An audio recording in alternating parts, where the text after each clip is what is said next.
Oh, we did that quickly. 16. Friday. Yeah. Yeah. Couldn't remember if it was Thursday. Yeah.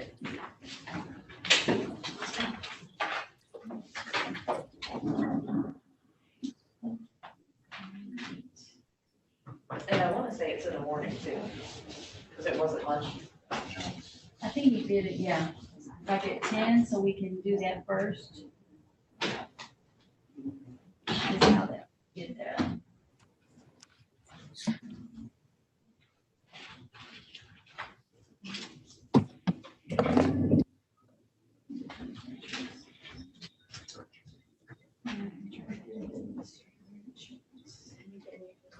Yeah, I do. Director Cody's on Gaddis.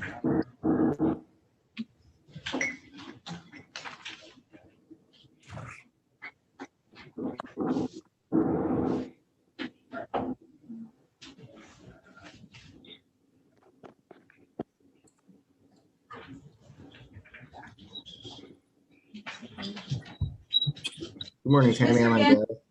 Mr. Gaddis signed on as well. Yes. Calling parties on Gaddis, case number 158-222. The people of the state of Michigan versus Jalen Tyrone Gaddis. The defendant is charged with count 1, stolen property, receiving and concealing $20,000 or more. This matter is scheduled for probable cause conference. Thank you. Appearances, please. Morning, Your Honor. Jacob Slusky on behalf of the people, P83677. Good morning, Ivat Kaczyk, P number 70002, representing Mr. Jalen Gaddis, who is present on the Zoom. Thank you. Please state your name. Jalen Gaddis. Okay. Can you state your name one more time? Jalen Gaddis. Can you show your face on the video, sir? Thank you. All right. We're here today for, looks like there's going to be a waiver. Is that true? Yes, that is correct, Your Honor. My client gave me permission to sign the waiver form. I explained her goal and purpose of the exam, that the prosecutor is supposed to show the probable cause that the offense was occurred and the defendant could have committed the offense, and Mr. Gaddis decided to waive the exam today. Is there any objection from the prosecution? No objection, Your Honor. Thank you. So I have to ask you a few questions, Mr. Gaddis. Notwithstanding what Madam Defense just said, do you understand the allegations against you? Can you repeat yourself, please? Do you understand the allegations against you? Yes. Are you sure? Because you answered that with a question mark. Well, I'm not 100% sure. Really? Okay. Mr. Your Gaddis, do you know the charge? For stolen property? You have been charged with count 1, stolen property, receiving and concealing $20,000 more. Do you understand the allegations against you, sir? If you don't, that's okay. We just need to take our time here.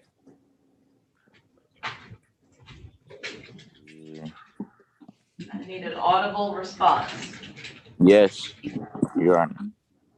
You do understand the charges against you?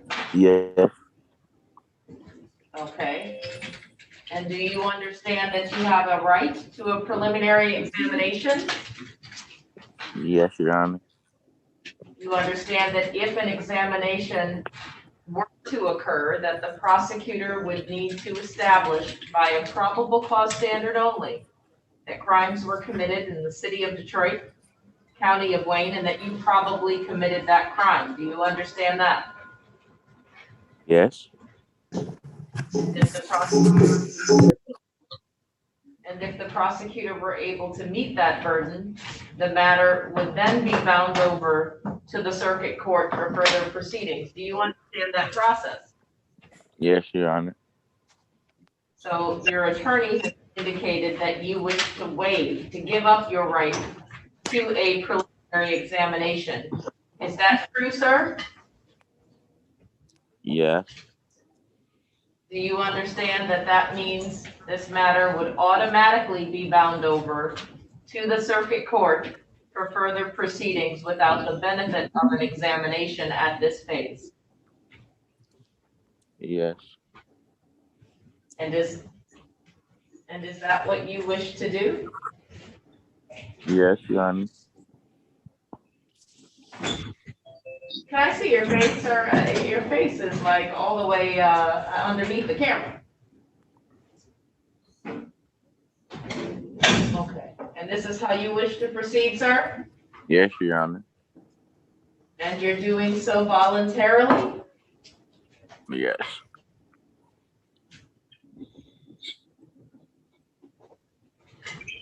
Can I see your face, sir? Is there something preventing you from giving the full camera? I'm not sure what's going on. nothing then. You put on some clothes, sir? Oh,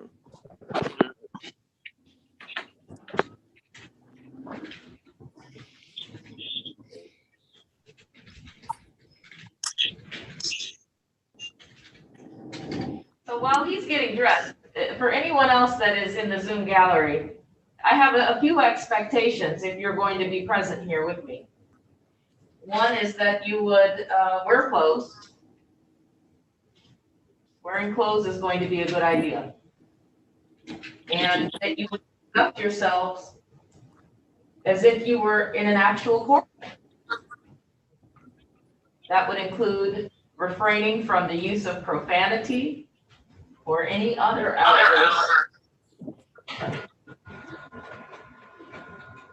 And that you would conduct yourself accordingly with the proper decorum that you would inside of an actual court. Okay. So, sir, my last question to you is, are you waiving your right to an examination voluntarily? yes, Thank you. So I do have the examination waiver form that's been returned to the file here that is properly executed by defense counsel. Looks like defense counsel signed on behalf of her client, Mr. Gaddis, with his permission. With that being said, I do find the waiver to be knowingly and voluntarily given. The matter is now bound over to the circuit court for further proceedings with an AOI date of August 2nd at 9 a.m. Thank you, Your Honor. Thank you, Your Honor. Thank you.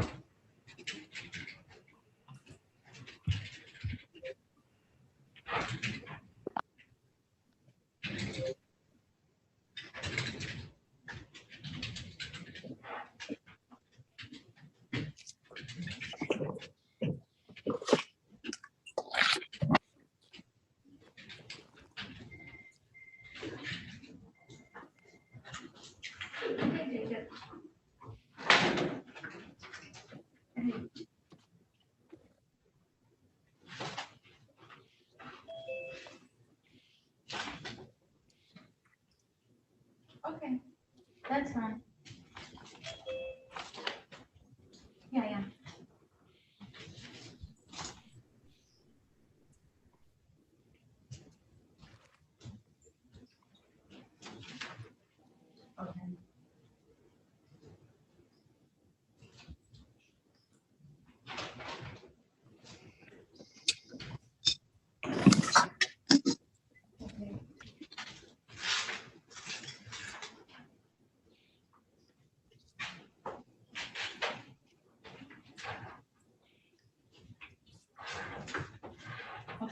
Well, as of right now, they didn't transport Mr. Cartwright.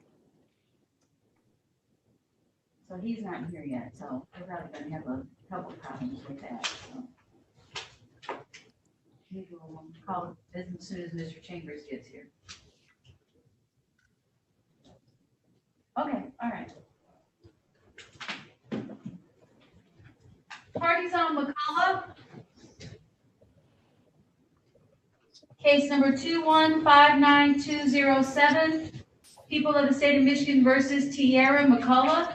The defendant is charged with count 1, attempted home invasion, first degree. Count 2, police officer assaulting, resisting, obstructing, causing injury. Count 3, police officer assaulting, resisting, obstructing, habitual offender, third offense notice. This is scheduled for a probable cause conference. Thank you. Appearances, please. Good morning, Your Honor. Bryn Bailey on behalf of the people, P84009. And good morning, Your Honor. Jamil Kuja appearing on behalf of Tierra McCullough. Is your client present? I don't believe so, Judge, and there was no contact information in the with the appointment order or in the discovery. Okay. Man, there's an What- address in Ypsilanti. I could try to send a letter to that if you want to adjourn the matter, Judge. There's no phone number. Yeah. Let's do that. Let's adjourn it, giving one more opportunity for you to establish contact. Today is the 12th. How about August, we'll say August 12th. Okay. I will do my best. All right. And if in the event that you're unable to establish contact and she is not present at the next PCC, I will be entertaining a motion. All right. Okay. Thank you, Judge. Before we close the record on this, I'm just curious. She had posted a bond. Yeah, okay, so let's see what happens on August 12th. Hopefully she'll be present with us then. Okay. Thank you, Judge. You have discovery? I do. Okay, great. Thank All right. Thank you. Have a good day. you. Calling parties on Jordan. Case number 2158967, the People of the State of Michigan versus Terrence Michael Jordan. The defendant is charged with count 1, stolen property, receiving and concealing motor vehicle. Count 2, police officer fleeing, third-degree vehicle code. This is scheduled for a probable cause conference and a motion hearing. Thank you. Appearances, please. Morning, Your Honor. Jacob Slosky on behalf of the people, P83677. And good morning, Judge. David Cripps, P34972, appearing on behalf of Terrence Jordan. I would waive his appearance by Zoom if he hasn't joined us. I talked to him over the weekend. Okay, so ordered. What's your pleasure here today? We're asking for in-court preliminary examination, please. All right, this non-custodial. Hold on. Okay. All right, Madam Clerk. December 16th at 10:30. It's fine for the defense. Works for the people. Okay, December 16th at 10:30 for an in-person examination. Any concerns regarding bond? I don't believe so, Your Honor. Okay, is there anything further? Not on behalf of Mr. Jordan. Nothing on behalf of the people. Okay, thank you. I do have a question though. And so I guess there is something on behalf of the people. I heard that this was scheduled for PCC and a motion hearing. That's why I asked if there was anything further. I'm not aware of any motion. I may have filed something regarding the tether, but if my client's not here, I'll refile it for a day that he can join us. Okay, Okay, sounds good. That way I can send a copy to Mr. Slusky so he can review it. Okay. Sounds good to me. Is he on tether? I'm not sure, Judge. I don't see that he is. Okay. About property seizure. Oh, that's what it was. Yeah. That I have to talk to Mr. Slusky about. I believe there is an allegation that the police seized like $5,000 from regarding his arrest. So I'll try to negotiate that before we go to a motion hearing on that. Okay, Okay, sounds good. good, thank you. Thank you, Judge. Have a good day. Too.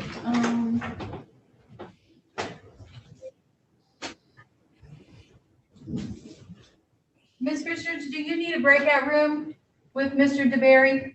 Yes, please. He's in custody, Judge.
I don't have anything else to call on the judge. Okay.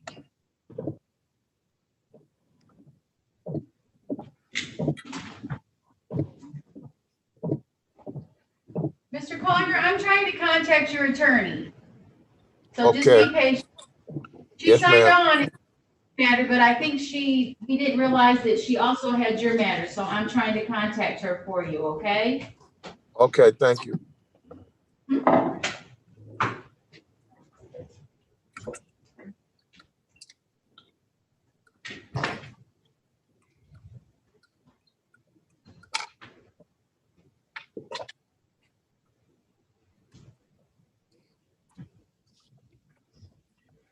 All right. We didn't even have that many probable causes today.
Oh,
what up, man? On the court. I'm on the court. I'm on Zoom. On the court. On Zoom. Does someone need to check in? No, it's Mr. Collier. Mr. You need to put your phone on mute. Use your phone, sir.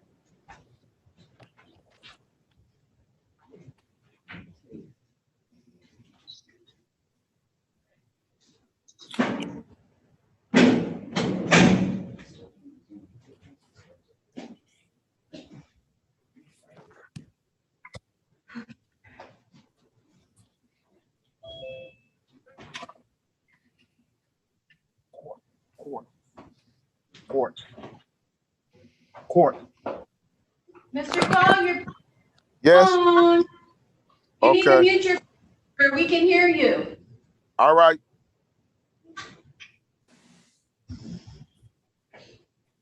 I had to mute. Good morning, Mr. Chambers. The judge had to step away. She'll be right back, Mr.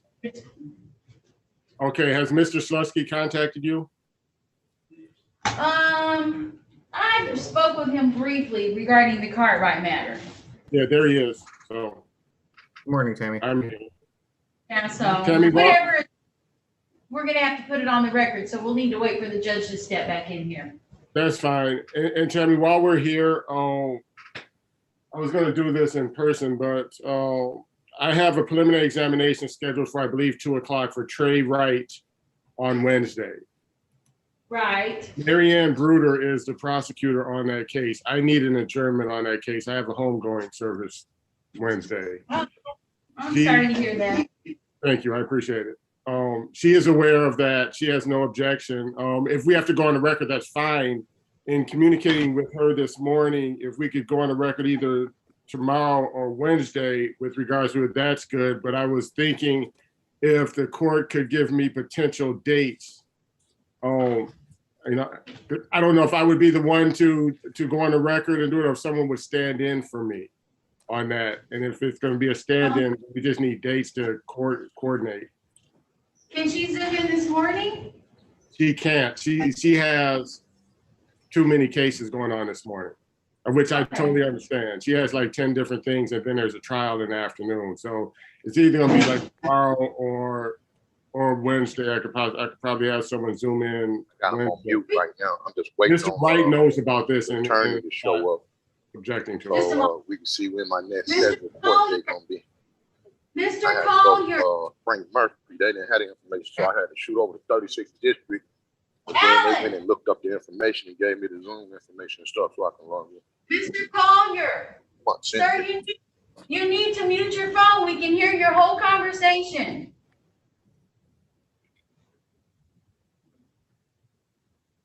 All right, we can call it tomorrow. I'll just have it in the courtroom tomorrow, and we can call it tomorrow, okay? All right, thank you. I appreciate it. Is he in custody or is he out? He's out. Okay.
I called and I've sent an email. I'm not sure. She may be in another courtroom, his attorney. It was, Mr. Lawrence. Mr. Lawrence.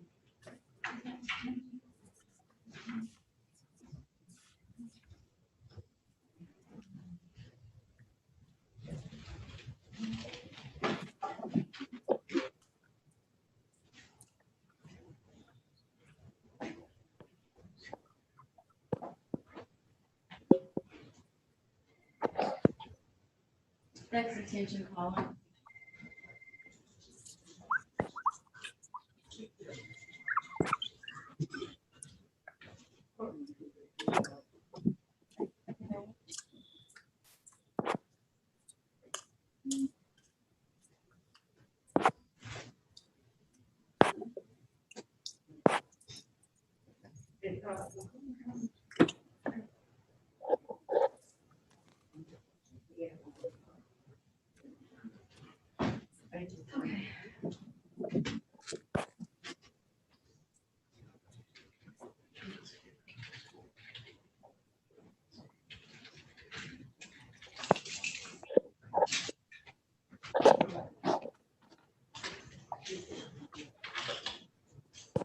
Okay. Sounds like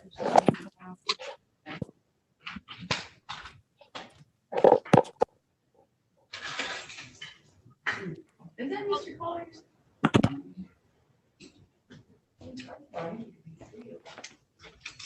You know how to put him on mute? I don't have control. Oh. She's the host. Oh, I'm not. okay. Yeah. All right, are you co-host? No. Oh, okay. Listen, I listen to the minute chat. Oh, yeah, go Right ahead. Yeah. I did just send her a text, so I'll let her know we're ready to get in. What you said, baby? Oh, I did that for you. No shirt on. You know you gotta go to court with a shirt on. And she was like, she had requirements in her court. Mr. Collier. Okay, this is too many instances. You are in court. You need to be still and you need to put your phone on mute. It's very distracting. Could you please put your phone on mute and be still somewhere? We see all your movement. You're in court, sir. It's on mute. It is not on mute.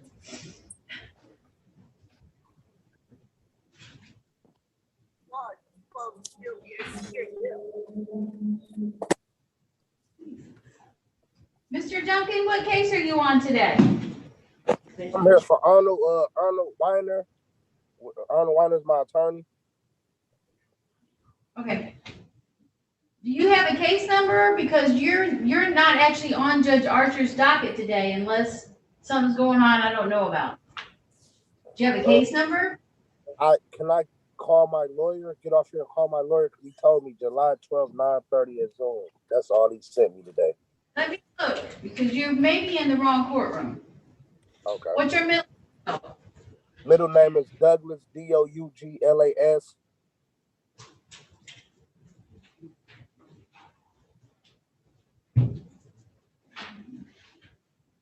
Yeah, so maybe you should call him because I have you scheduled for an exam.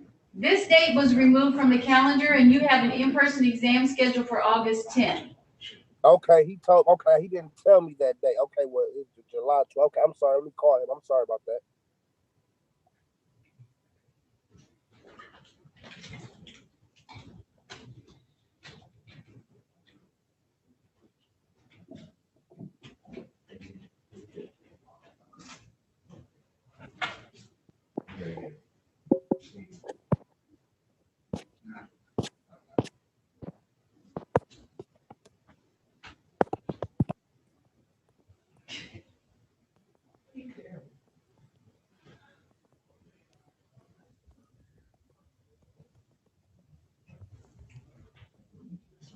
Hi, Mr. Weiner. This is Tammy from Judge Archer's courtroom. Listen, I was calling about your client Melvin Duncan. He had zoomed in and I had actually sent an email and left a voicemail. That was adjourned to August 10th. Okay, okay.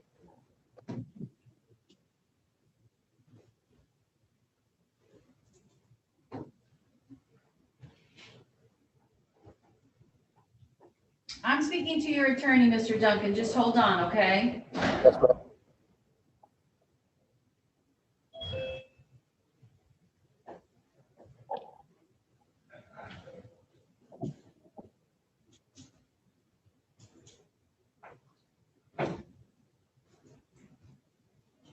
Okay, does that work? August 10th at 11 a.m.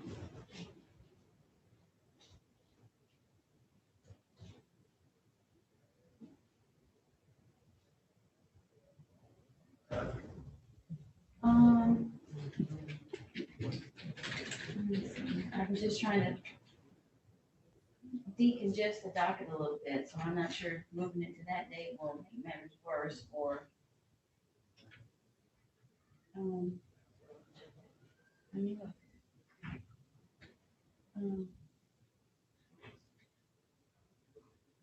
Yeah, the 16th is good.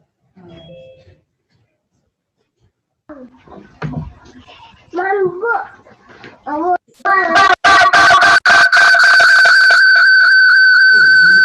Please mute your phone. Please mute your phone.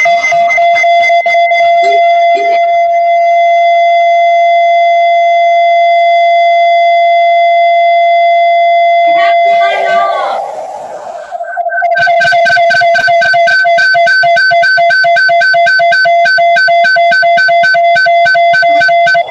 Betty Wright, McKnight. McKnight, mute your phone, please.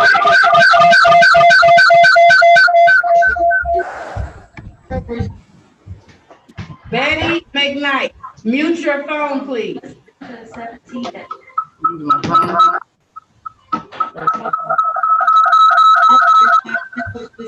I don't know.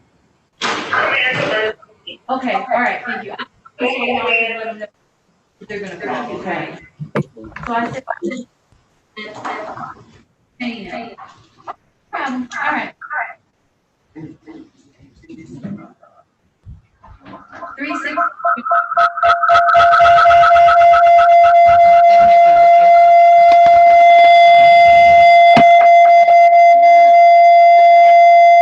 Someone has too many devices on. Turn one of them off. Hello. Betty McKnight, you need to sign on and only sign on with one device. 11 o'clock. You have too many devices. And please mute your. I can't hear you. Well, we can surely hear you. Tell her again, Tammy. She said they can barely hear you. That's her tether. Okay, it sounds like you have more than one device on. You just need one device and you need to mute your phone. So if you need to sign and sign back, that's fine.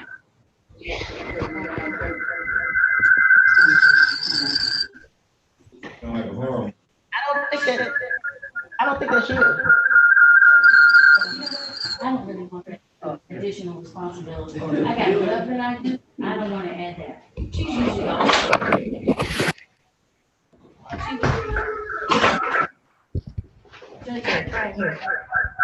Just be nice. So I don't know if you can turn if she figures it out. She's got more than one device on and it's the crescendo and she's not understanding what we need right now. I thought we were in like a sports track. Mute, thank you. Okay. All right. I can do the jailer, and then we'll do Mr. Chambers. Calling parties on DeBerry. Oh, I don't have the court reporter. There she is. Wow. You couldn't find a sweater? No. Oh, no. All right, let me know when you're ready. Calling parties on DeBerry, case number 2159159. The people of the state of Michigan versus Antonio DeBerry. It is charged with count 1, weapons, firearms, possession by felon. Count 2, assault with a dangerous weapon, felonious assault. Count 3 and 4, weapons, felony, firearm. Count 5, domestic violence.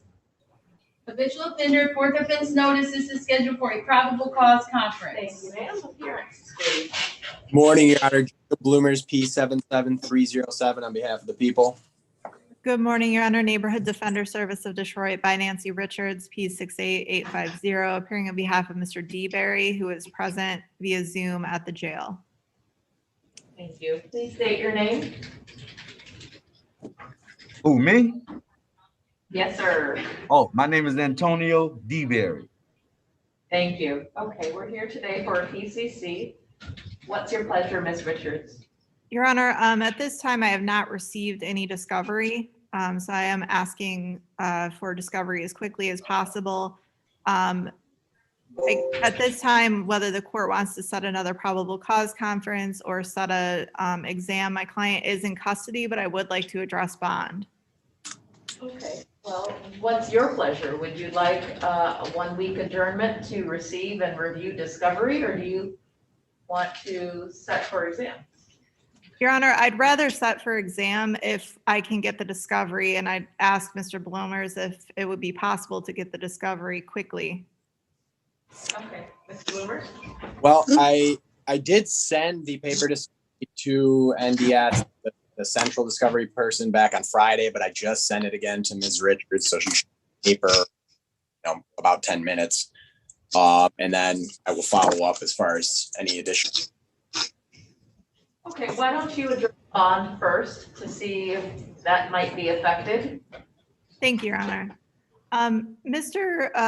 DeBerry indicates to me that although he is charged with felon in possession, he has not been in trouble in nearly 20 years. He also indicates to me that he is on disability, but he also is working. He works at Sunkist Market, and he indicates that he works every day there. He's also in school. He's taking classes at Wayne County Community College to learn some new skills in public speaking as well as computers. He has his own apartment that he is afraid he's going to lose if he cannot get out of jail. He can go back to that apartment, or he could also live with his sister if the court is inclined to release him to someone's home. He could live with his sister. So he is asking the court for a personal bond. Again, he indicates he has not been in trouble in nearly 20 years. He will return to court, and he does want to address these charges. Mr. Bloomers? Yeah, Judge, I guess I would say, first off, this is a domestic incident. The complaint witness and the defendant of a dating relationship. I would also indicate that Mr. DeBerry is a habitual fourth, and there is a felon in possession conviction from February 15th, 2019. He is charged with felon in possession again in this case. And so based on the nature of the charges here, as well as the fact that he's a habitual fourth, as well as the fact this is domestic, I don't think there was any abuse of discretion in setting the where it is. Although I would argue there should be a GPS tether condition in place as well, should the defendant make bond.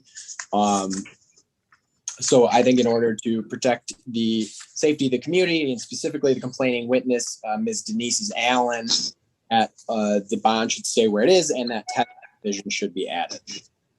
So I see that there is a tether added. Okay, I'm when I looked at the ROA, I don't see it, but it's very well could be on there. I have it on the pretrial release order form. Okay. But you're right, I do not see it on the ROA, but it is on the pretrial release order form, so we will make sure that step, Mr. DeBerry. Yes, DeBerry. I'm going to make sure that the GPS tether is a component of that bond as it was imposed by the magistrate. Mr. DeBerry looks like he is anxiously trying to chime in. Ms. Richards, I don't know if you want to instruct him to unmute or not.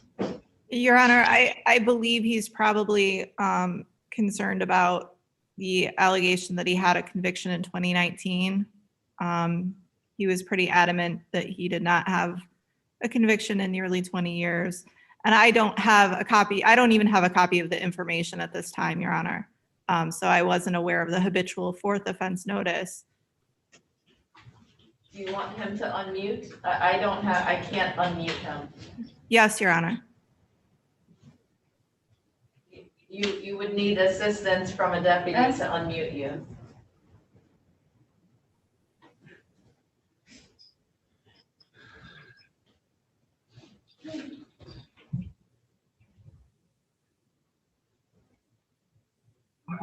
Hello?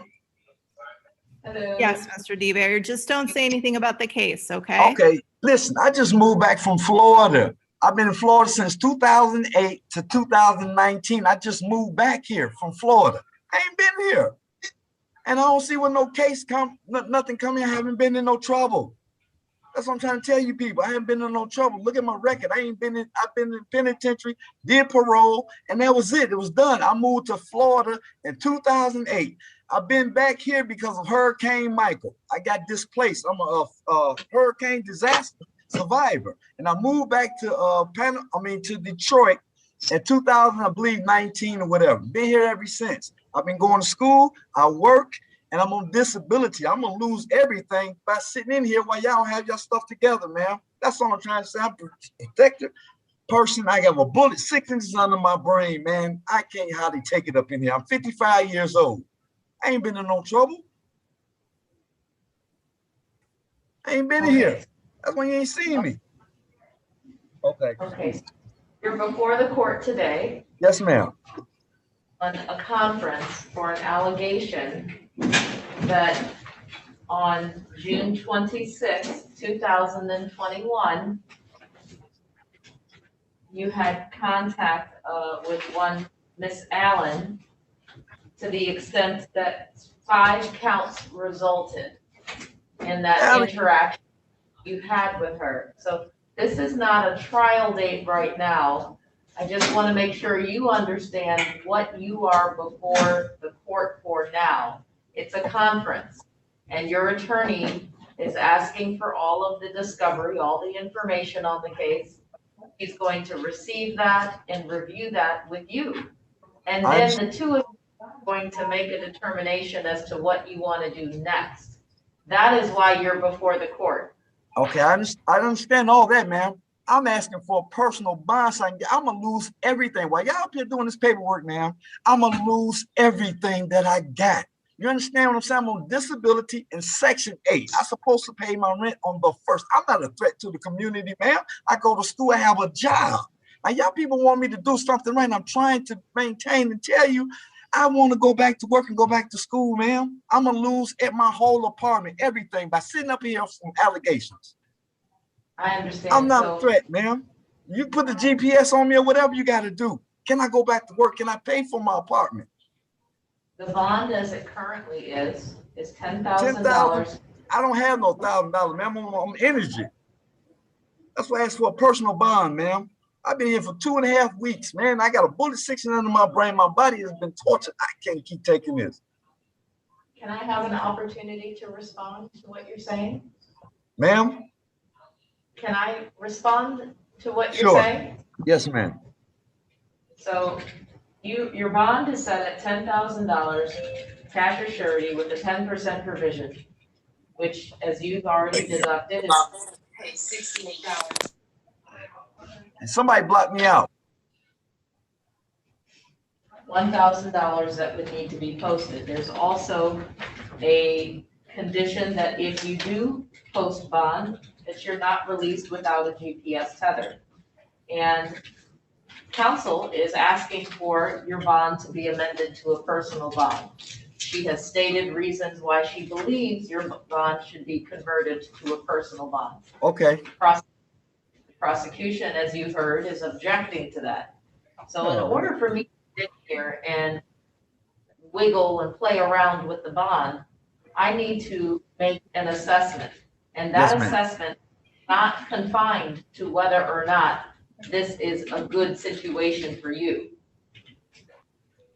I have to take into consideration a number of factors. One of them is, did the magistrate that set the bond, did she abuse his or her discretion when they set the bond at $10,000 with a 10% provision? Given the circumstances that are before me that I'm reviewing because we're talking about bond, I have to take into consideration, A, will this individual return to court?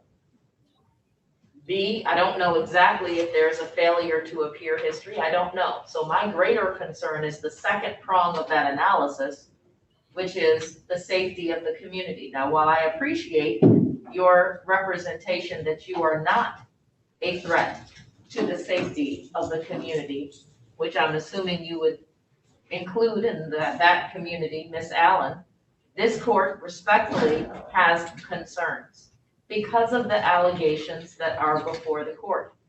So I want you to have an appreciation for what I'm going through here in this analysis. I am not only looking at whether or not you can post this. Is that one of my concerns? Yes. But that is not the only concern that I'm charged with having to weigh when we're dealing with an amendment to the bond. I have reviewed the report. I have reviewed the specific allegations here. That's not lost on me. I've reviewed it. We're not going to discuss the nuances of it because this is not the examination date. But I'm sitting here looking at it. And because I've had an opportunity to look at this, I am absolutely concerned about the safety of the community. And the bond as it was set was rather low. Notwithstanding the fact, I know you've indicated, listen, you can't post it. I get that. But the bond was not off the charts. The magistrate set what I believe was a very reasonable bond and added the GPS tether as a deterrent to make sure that there's no contact. So with the prosecutor having indicated that they are not acquiescing to any reduction, I am not in a position to reduce the bond to a personal bond just so you can get moving. I have to consider the safety of the community. Mr. Bloomers, have you had any contact with the complaining witness? Yes. To the extent that you know whether or not this is a viable case? I have not. I did give them a call, leave a voicemail. However, I do have notes that the warrant prosecutor did speak with her and she is cooperative. So, you know, that's where I'm at. Okay, so at this juncture, Ms. Richards, I am denying your motion to reduce the bond to a personal bond. Oh, Yes. my. Your Honor, could I just confirm one thing with you? The court indicated that the bond is 10,000, 10%. What I'm showing is it's a 10,000 cash or surety bond. Yeah, my paperwork says 10,000. Okay, and now this is another discrepancy from the Register of Actions to the pretrial release order form. Tammy, I mean, I'm going by the pretrial release order form, and that indicates $10,000, and they checked off cash or surety with a 10% provision. They also, on the pretrial release form, indicated the no contact provision and the GPS tether. I would say that that does differ from the Register of Action, which says $10,000 cash or surety, no contact, and there is no mention of a GPS tether. They did mention no weapons. So that there is a discrepancy between the register of actions and the pretrial release form. Is there any way that we can, the pretrial release form is the one that the magistrate signed. Yeah, because I believe they print those out and then they check off. I'm going to use the pretrial release form as the controlling document. And I'll make the changes in the system. Okay. That is the document for which the magistrate attached her signature, and that is the document that I'm going to use when I refer to what the bond currently is. So again, my estimation when I look at this is that the bond is $10,000 cash assurity with a 10% provision, no contact with the complaining witness, no weapons, and GPS set. Thank you, Your Honor. May I have another breakout room with Mr. DeBerry before we close? Yes. Remember, we have not set an exam date yet. Yes, Your Honor, I am asking for an exam date. I'm going to put you in a breakout right now.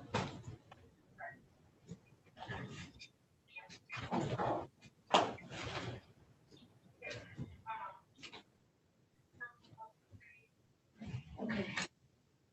Calling parties on Cartwright case. I do see RG's. I don't know. Oh, okay. I think that's Mr. Moore, but that's not Mr. Cartwright. All right. Calling case number 2056750. The people of the state of Michigan versus Adam Blaze Cartwright. The defendant is charged with count 1, robbery armed, count 2, weapons, dangerous weapon carrying with unlawful intent, count 3, financial transaction device, stealing, retaining without consent, count 4, 5, and 5, weapons, felony firearm, pneumatic gun. Habitual offender, fourth offense notice. This is scheduled for a preliminary exam. Thank you. Appearances, please. Good morning, Your Honor. Jacob Slusky on behalf of the people, P83677. Good morning. Good morning, Your Honor. Arnie Chambers on behalf of Adam Cartwright, P63956. Mr. Cartwright does not appear, but I would ask to waive his presence for the purposes of this hearing. He is in custody in the Macomb County Jail. Okay, thank you. And his presence will be waived. Unfortunately, I know we have been trying for quite some time to hold this examination to no avail. And what is the holdup at this point, Mr. Slusky? Well, Your Honor, at this time, the people would not be prepared to proceed. As the court is aware or may recall, this case has a co-defendant that was bifurcated because one of the defendants was transferred while Mr. Cartwright was not. At the previous exam, the complaining witness had failed to appear. Over the past several months, I've probably spent hours collectively speaking with her about this case. However, in the past couple of weeks, has not answered the phone when I called. She's not returned any of my calls. I've not been able to communicate with her. Additionally, I've sent police officers to her home to locate her in order to bring her to court, considering that I have not been able to discuss this case with her and that she did not appear for the previous exam. And she's so far been, I guess, avoiding my communication. I'm not able to proceed in this case without her testimony and would not be able to proceed at this exam here either. I see. Now that is information that I did not have. Mr. Chambers, what's your response to that? Would you like to make a motion? Yes, Judge, I would move for dismissal without prejudice, of course. Given the representations that have been made by the prosecution, I am going to grant that motion to dismiss without prejudice. And I do need your signature. Do I have permission to sign your name to the order of dismissal as the moving party? Yes, Judge. Okay. We're going to forward a copy of this to both prosecution and defense. Matter is hereby dismissed without prejudice. Is there anything further? Thank you, Your Honor. And no, and Mr. Chambers, I'll let you know if I get a hold of the complaining witness. Thank you, Mr. Slusky. I appreciate it. Okay. Judge,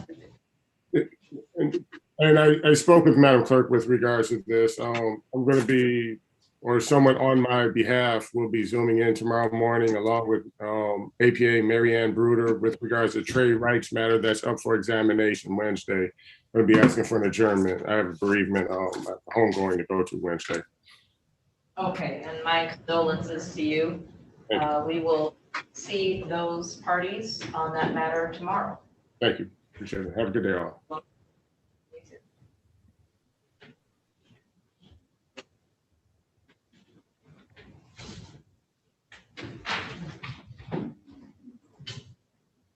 Judge, we're back in the breakout room.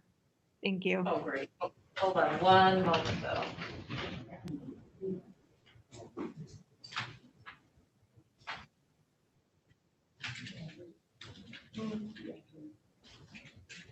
Oh.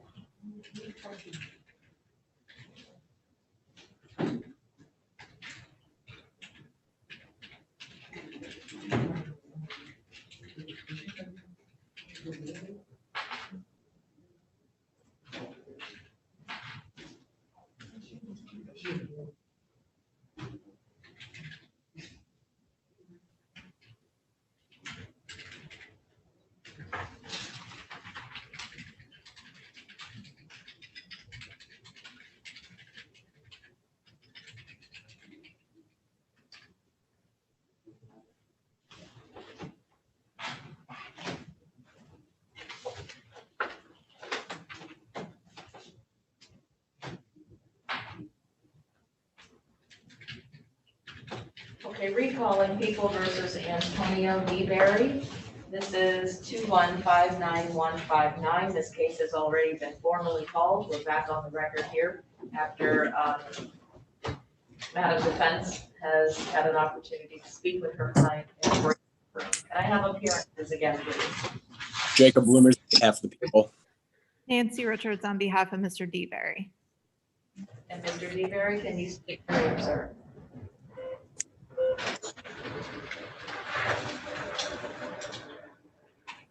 He's muted again, Your Honor.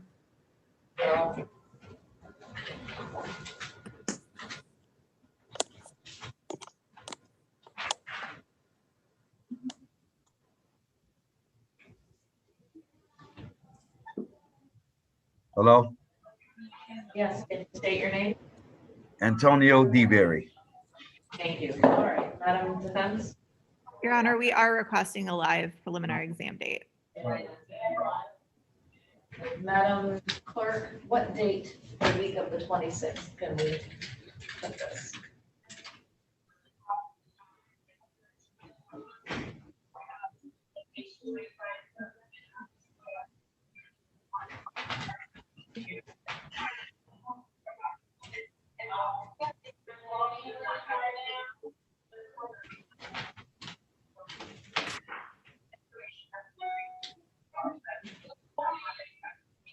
The 26th at 11 a.m. That should be fine. Thank you. July 6th at 11 a.m. That's a Monday. We will see you then for an in-person examination. Thank you, Anything Your Honor. further? No, Your Honor. Thank you. Thank you.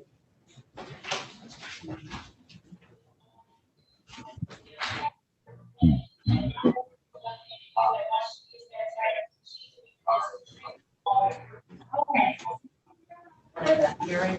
I think that is Mr. Morgan, Mr. Ajami, still trying to be on record. Okay. He should be, he was aware that he was gonna be available at 10, so he should be zooming back in. Mr. Laws, are you available so we can call Collier? Am I over with? Yes, sir. I mean, am I over with, ma'am? Yes, sir. All right. Good morning, Mr. Haydar. Calling parties on. Good morning, Your Honor. Got it. He may be. Calling parties on Collier, case number 2158976. Excuse me, Your Honor. I can barely hear you. Something's going on in the background. Somebody else is talking or playing some music. Yeah, I'm trying to find that person, but I can't find her. Can everyone please mute? Okay. Just Trevor. I have no idea. I don't know who that is. No, I didn't hear you completely. Who's that talking? Payment plan, or you going to be able to, or we can pay. No, who's talking just now? I think it's midnight. We've been having a lot of feedback. I don't think it was, that's. No, I don't think so either. I'm not sure. But let's. Okay, I'm gonna try one more time. Calling parties on Collier, case number 2158976. The people of the state of Michigan versus Allen Nathaniel Collier. The defendant is charged with count 1, police officer assaulting, resisting, obstructing, habitual offender, fourth offense notice. This is scheduled for probable cause conference. Thank you. Appearances, please. Morning, Your Honor. Bryn Bailey on behalf of the people, P84009. Good morning, Your Honor. Kathleen Chula is appearing on behalf of Mr. Collier. Good morning. Is your client present? He is. Please state your name, sir. Alan Nathaniel Collier. Thank you. All right, well, today is a PCC. What is your pleasure, Madam Defense? I would like to ask for an in-person exam. Okay, let me just take a quick look here. Madam Clerk, can we find a date? And I think we're in December. Oh, yeah. December 16th at 11 a.m.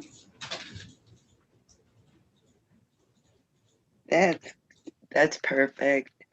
And could I ask Mr. Collier for a good phone number for him? Why don't I'm gonna put you in a breakout room so that he doesn't give it on live YouTube. Okay, thank you, Your Honor. All right, and if you need to come back on the record, you can, but otherwise, I think we're all set. Again, the in-person examination, December 16th at 11 a.m. And the bond will continue, as I have not heard any concerns raised yet. Thank you, Your Honor. Everyone have a wonderful day. You too. Mr. Collier, you're going to get an invitation to join a breakout room. Okay, thank you. You're welcome, in just a moment. Ms. Bailey, are you the prosecutor on the Ron Thomas case? No, ma'am, that's Mr. Slesky. Oh, Or not Mr. Slesky, Mr. Bloomers. Oh, okay. Yeah, there are no general warrant exams today. Okay, that's the information that's in the system. We have an in-person here and I'm just trying to find the prosecutor. Are the parties, the defense and defendant there? Which one? Burton.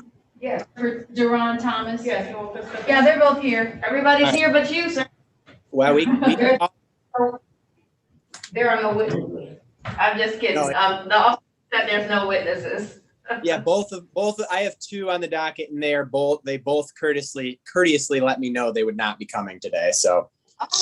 Okay, so you can have them come in. Can we see who that is just in the WCC hearings? What's your name in WCC hearings room? No. Mark Moore. Thank you. Oh, that's Mr. Moore. And Okay. Mr. Hadar, what are you here on, sir? I think he's in another courtroom. He's here on Anthony Reed, who is supposed to be zooming in from somewhere as well. Good morning. Good morning, Your Honor. Long time no see. Alright. Oh, you want to? Why do I have Patrick? Are you retained on this? Yeah. What's your P number? 4. You want me right here? Where you want me at? Right there. 47688. Okay, because it still has the wrong attorney on here. Calling parties on Thomas, case number 2155813. The people of the state of Michigan versus Jerron Thomas. The defendant is charged with count robbery armed, count 2 unlawful imprisonment, SORA notice, count 3, and 4 weapons, felon, firearm, for a preliminary exam. Thank you. Before you put appearances on, who's an RGC? For you. Okay. What's your name? Anthony Reed. Thank you. Just hold on one moment. We're going to call your matter in a moment, okay? On Yes, ma'am. Thomas, appearances, please. Jacob Bloomers on behalf of the people. And yes, good morning, Your Honor. May it please the court, Delphia Burton appearing on behalf of and with Mr. Thomas. P number is 47688. We are ready to proceed. Thank you. Could you state your name, please, sir? Ron Thomas. Thank you. Today is the date and time set for a preliminary examination. Are we proceeding to an examination here today, Mr. Bloomers? Your Honor, at this time, the complaining witness,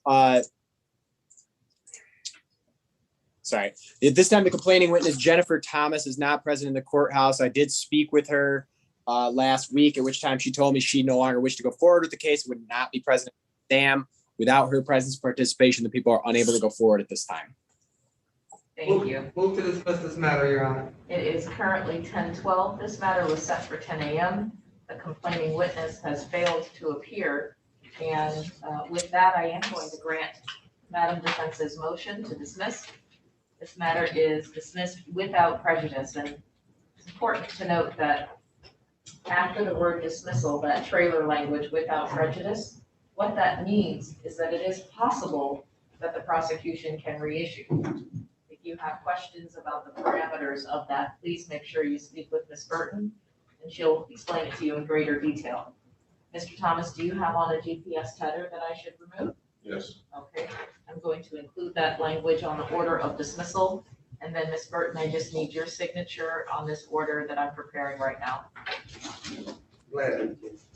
And you're all set, Mr. Thomas. We're going to alert the tether unit from our angle that the tether should be removed, but it's also a good idea that you have a copy of this form with you, just in case there's any confusion when you go to the tether unit.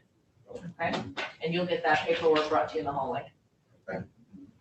Oh, really? Did you want me to sign it now? Yes, please. She's filling it out. As soon as she passes it up, I have to. Is that okay?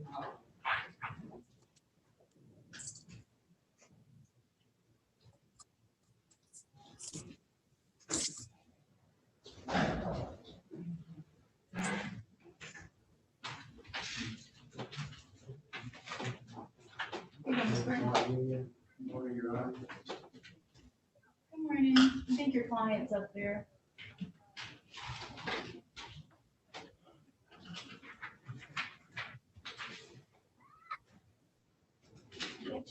I got stuff to fill out. Oh, okay. That's Oh, it, okay. you know. Did it go? It did. Okay. I'll get your copy in just a second. You want me to wait talking to? If you want to stand right there, I just gotta fill in this little bit of info and then I'll make you a copy. Okay.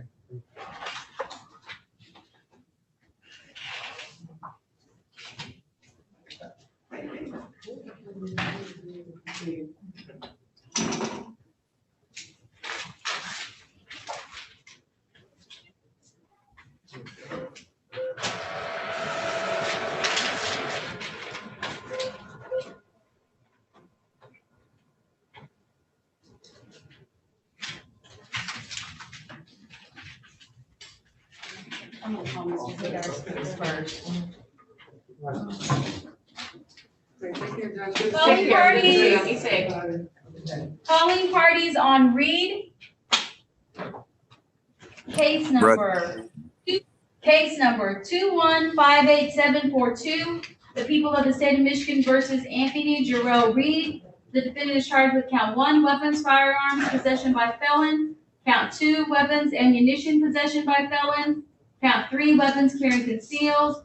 Count 4, And 5, weapons, felony, firearms, second offense notice, habitual offender, fourth offense notice. This is scheduled for probable cause conference. Thank you. Appearances, please.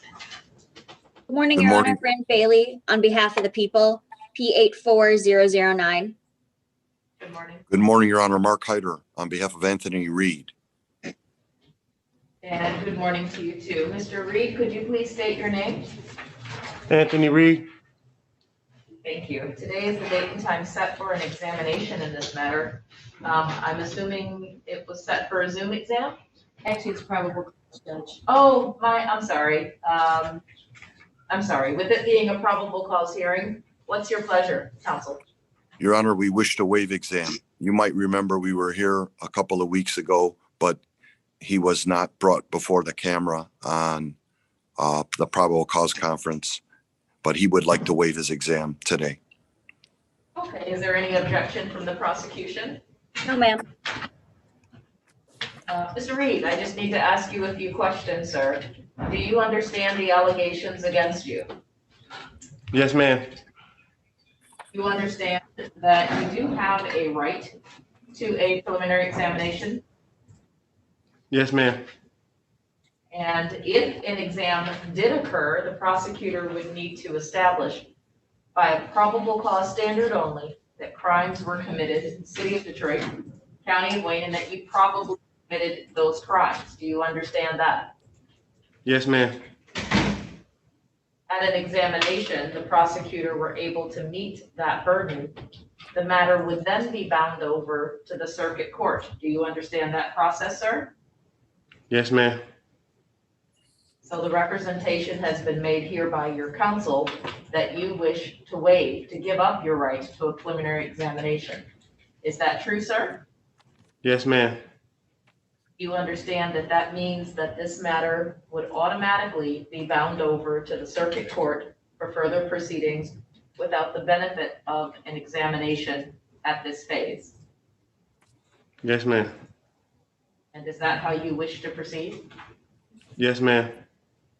Are you doing so voluntarily, sir? Yes, ma'am. Thank you.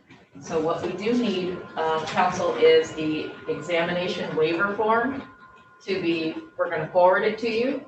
It needs to be executed by yourself and the client gives you permission.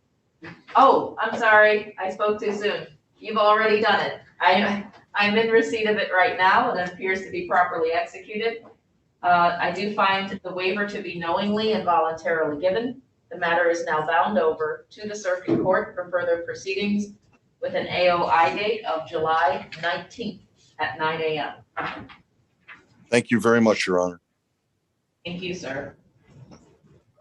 Have a good day, Anthony. You too.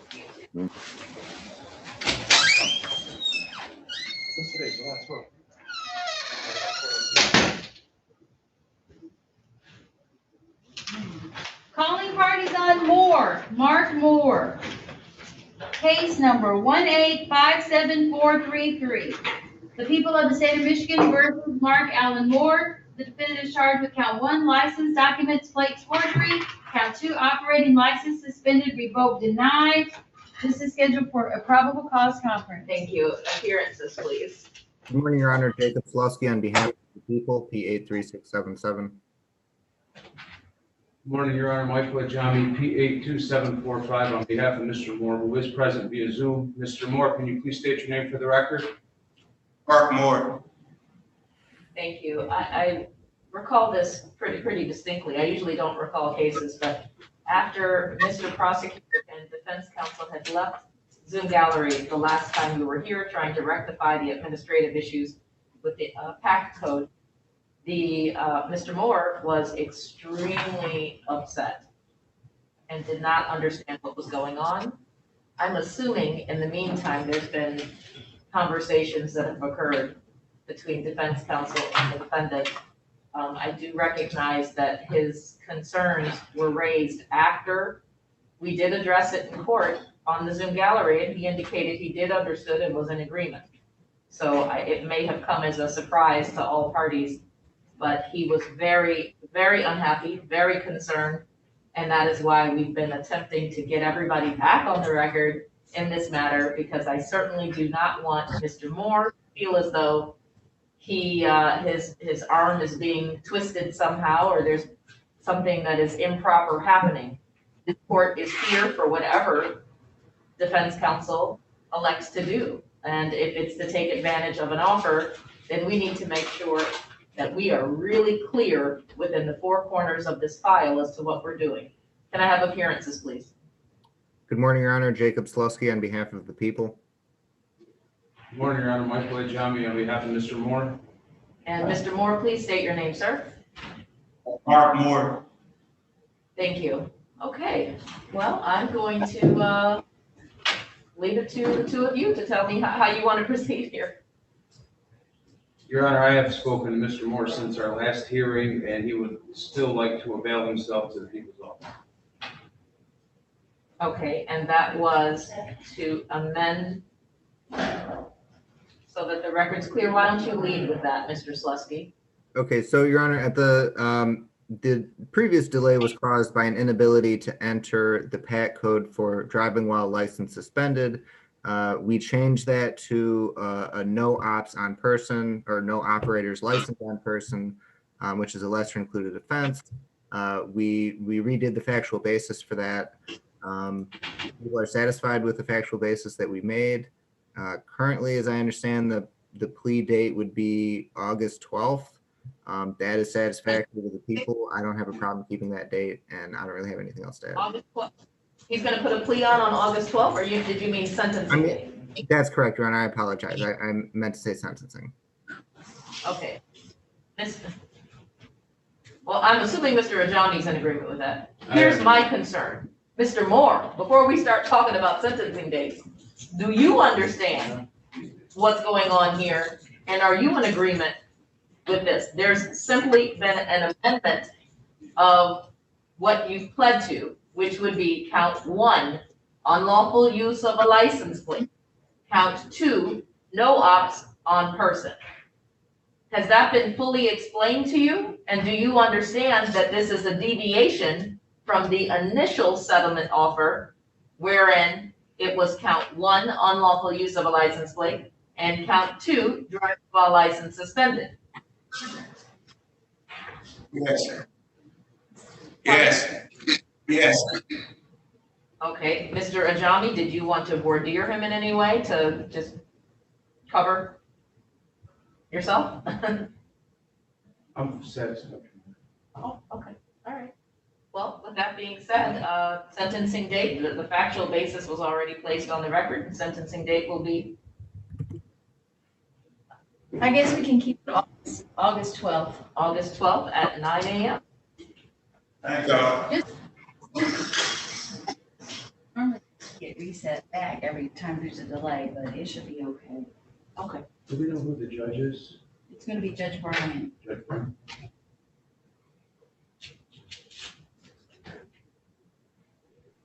Okay, I think we're all set here unless Mr. Moore, you have any questions before we close the record. No, I have no questions. Okay, thank you. Thank you, everybody. Have a good day. We don't have anything until 11, and then I think that's the case that Mr. Bloomer said his complaining witness wasn't going to show up, so today went well.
Sharon Lukowski. She didn't check in, so I'm not sure who that is. Maybe she's, Sharon Lukowski. looks like everybody left.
have you heard from Mr. Glenn?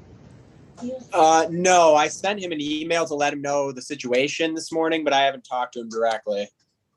Okay, because it looks like his client has zoomed in as well. Yeah, I saw that. So I wasn't sure if that was his plan or what. Which Mr. Glenn it is? I thought I saw him zoom in earlier, but is it Luther?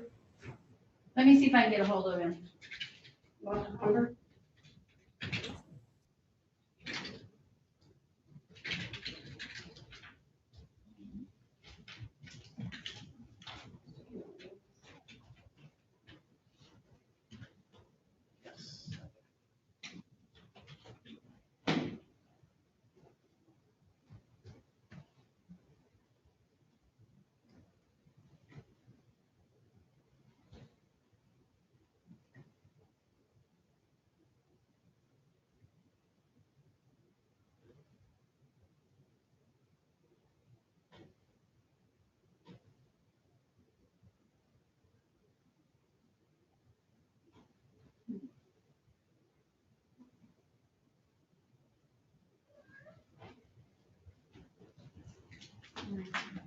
I think he's in the building somewhere.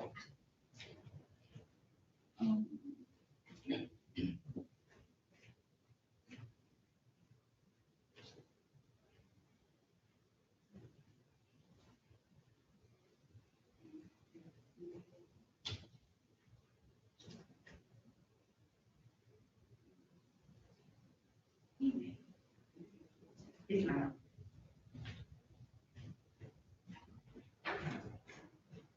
Shoot, I need to take a picture of this. I need this myself with all these cell numbers on it.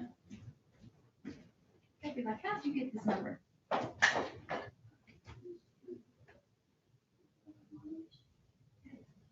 Oh, that's the same number I have. I just called it and didn't answer. Who? Mr. Glenn. Oh. Wait, did you talk to Mr. Glimmers yet? I was distracted. Mr. Glimmers? Because if it's just gonna be, dismissal, I can get someone out of the hallway stand. Yeah. Mr. Bloomers, is that correct? You don't have a complaining witness? Yeah, that's correct. I talked to him this morning. He's not coming. With us.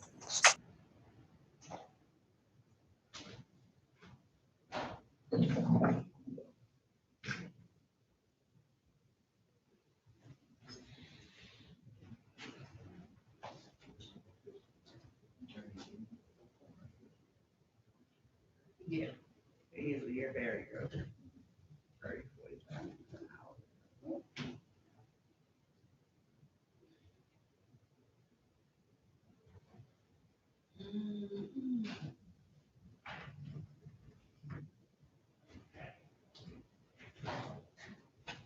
That's all officers.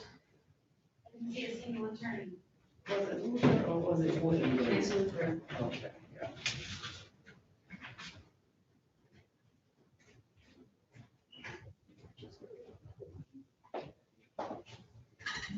Oh, yeah, I can do that. I think I've seen an email. Smart. I have my moments.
on McKnight.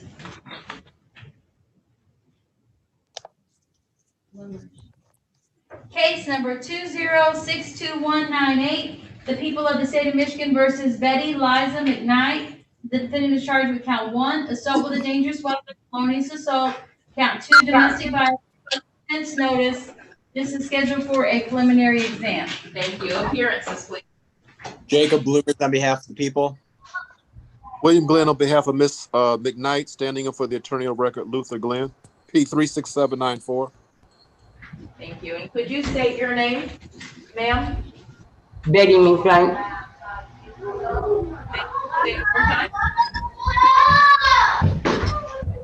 Did you hear me? Say it one more time. Your name? Betty McKnight. Thank you. Okay, today is the date and time set for preliminary examination. It was set for 11 o'clock. It's currently 11:19 in the morning. Are we proceeding to an exam today? Your Honor, this time the complaining witness, Eddie Blunt, is not present in the courthouse. I did speak with him by telephone this morning around 8:30 in the morning, and he stated he no longer wished to go forward. He's not coming to the exam today. Without his presence and participation, the people are unable to... I'm sorry, Mr. Bloomers. Ms. McKnight, can you mute your microphone? We cannot hear.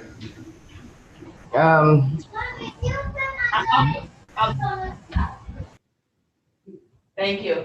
Mr. Bloomers, just for the sake of the record and Madam Court Reporter being able to hear you clearly, can you repeat your representation?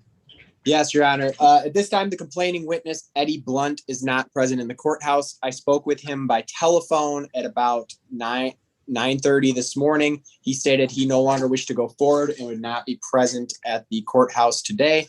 Without his presence and participation, the people are unable to go forward at this time. Thank you. Is there a motion?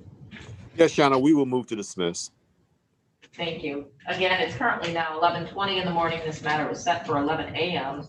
and the complaining witness apparently has failed to appear here, given the representations made by the prosecution. I am going to grant that motion to dismiss this matter. It is dismissed without prejudice.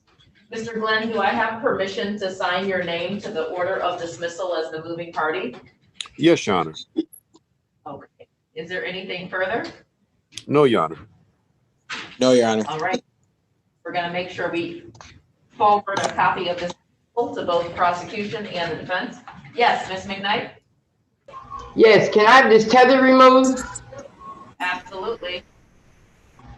I'm going to, so long as the tether is posed as a result of this case, the tether is going to be removed. I will add that language onto the order of dismissal.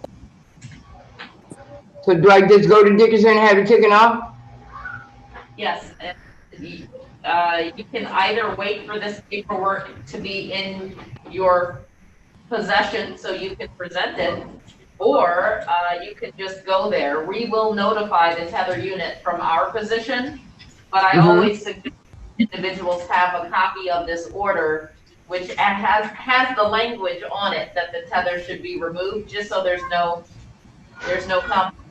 But if you to go, and we will notify them probably within the next 30 minutes that the tether should be removed. Thank you, ma'am. You're welcome. Okay, we're all set here. Thank you, Mr. Glenn. Yes, Your Honor.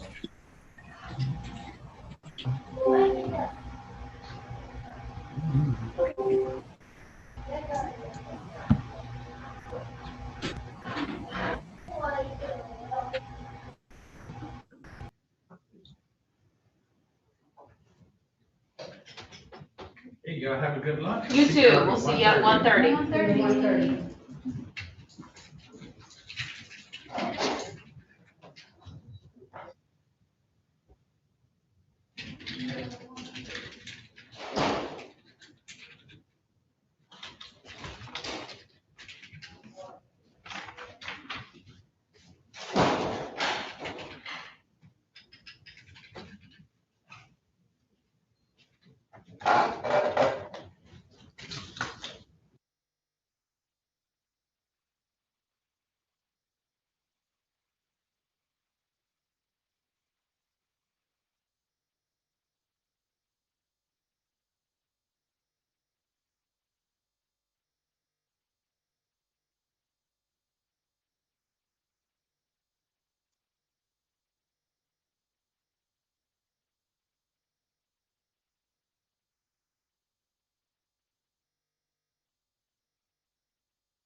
Hello. Hi. Make sure I'm in the right. I'm good. I'm good. Am I in Judge Jefferson's courtroom? Who? Pardon?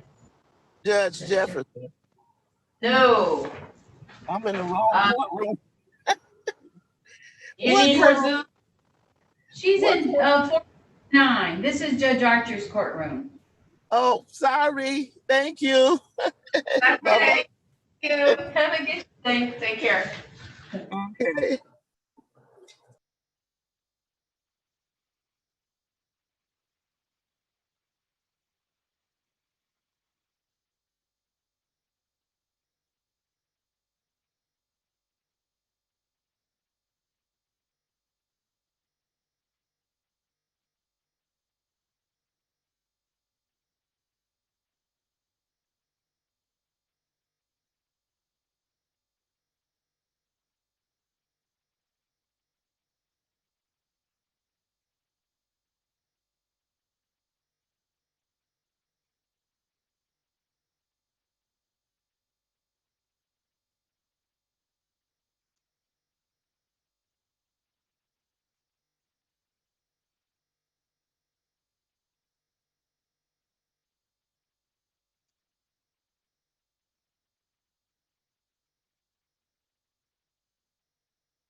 Hello.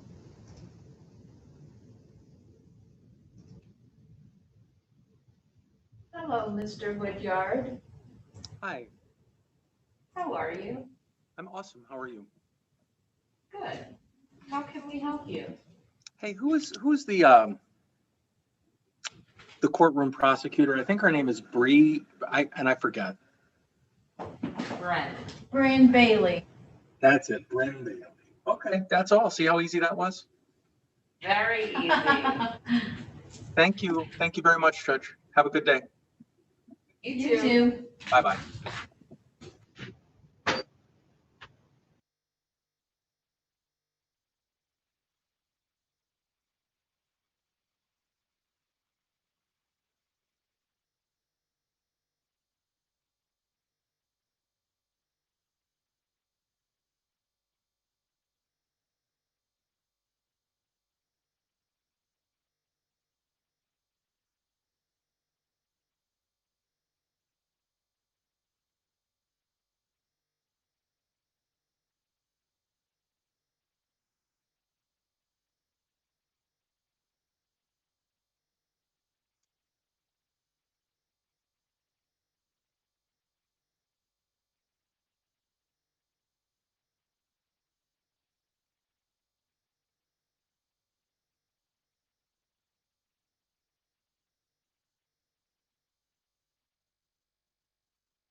charges on Moore, case number 2155535. The people of the state of Michigan versus Rionetta Moore.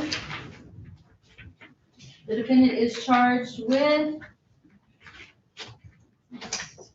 count 1, assault with intent to murder. Count 2, assault with intent to do great bodily harm less than murder or by strangulation. Count 3, assault with a dangerous weapon, felonious assault. Count 4, domestic violence aggravated. This is scheduled for preliminary exam. Thank you. Appearances, please. Thank you, Your Honor. Erica Moses on behalf of the people, P 78491. And good afternoon, Gabby Silver, appearing on behalf of Rionetta Moore, 36382. Thank you. And could you state your name nice and loud? Rionetta Moore. Thank you. So today is the date for continuation of an exam that was held in part. And I didn't make an independent note of it, but was there a sequestration order in place? There was, Judge. So sequestration will continue. The Zoom gallery is pretty quiet. There's no one here except for us and the court. I am, however, going to enable the waiting room. If you hear someone chime in, it will be an attorney that I've let in. And then lastly, I would just state that if anyone is watching the live stream on YouTube, if you are a witness or even a potential witness in this matter, please stop from watching the proceedings as it may preclude you from testifying in the future. And then I forgot to indicate that the courtroom is also inside of the courtroom. The only parties that are here are party to this particular case and or working courtroom. With that being said, can we pick up where we left off? Judge, if I may address an issue that's come up beforehand. My remaining witnesses include the continuation of the cross-examination of Officer Nasser, Officer Thompson, my 911 call taker, Detective Thomas, Judge. I subpoenaed everyone and was not told that Officer Thompson is on furlough. Oh. And he's not accessible by phone. I was gonna have him come here immediately, so I can proceed with my other witnesses. However, I'm not sure if, especially with the body cam issue that I have Detective Upshaw here to testify to as well. If yet again, I understand we'll address bond, but we may have to hold over again for Officer Thompson's testimony, Judge. Okay, so have you apprised Ms. Silver of this in advance of? I just learned this about 3 minutes ago, Judge. Okay. To my surprise. Okay, you're looking at a total of 4 witnesses that you have remaining, a detective, 2 officers, and a 911 operator? One, yes, Judge, and Detective Upshaw just to address the body cam issue with Officer Thompson's body cam shutting off. Okay. I'm sorry, I'm like a step behind today. You said, to continue Nasser, Thompson, 911 call person, Upshaw, and who else? Detective Thomas. And Officer Thompson is the officer that's on furlough. Correct, Judge, and I just learned that 3 minutes ago. My apologies. I would have let the court and defense know. Okay, let me just say this though. This matter, we began this on June 11th. It was adjourned to today's date. And while I do absolutely understand that you have a huge stack of cases that you're responsible for, and you put the notices out as you know, in the whatever course of action is your ordinary course of action, and you cannot foresee all of these issues. But when there's an exam set, and this was set a month ago, it is concerning that there is a witness right off the bat that you're saying you didn't know was on furlough. I guess I would wonder, is this a necessary witness? And if so, is there any stipulations that can be had with regards to what that officer's testimony would be? I only ask, and I'm not trying to pressure anyone. We have these examinations for a reason, so that the testimony can be put on the record. So I get the fact that the witness, if it's a necessary witness, the understanding and the expectation is that the officer would be here.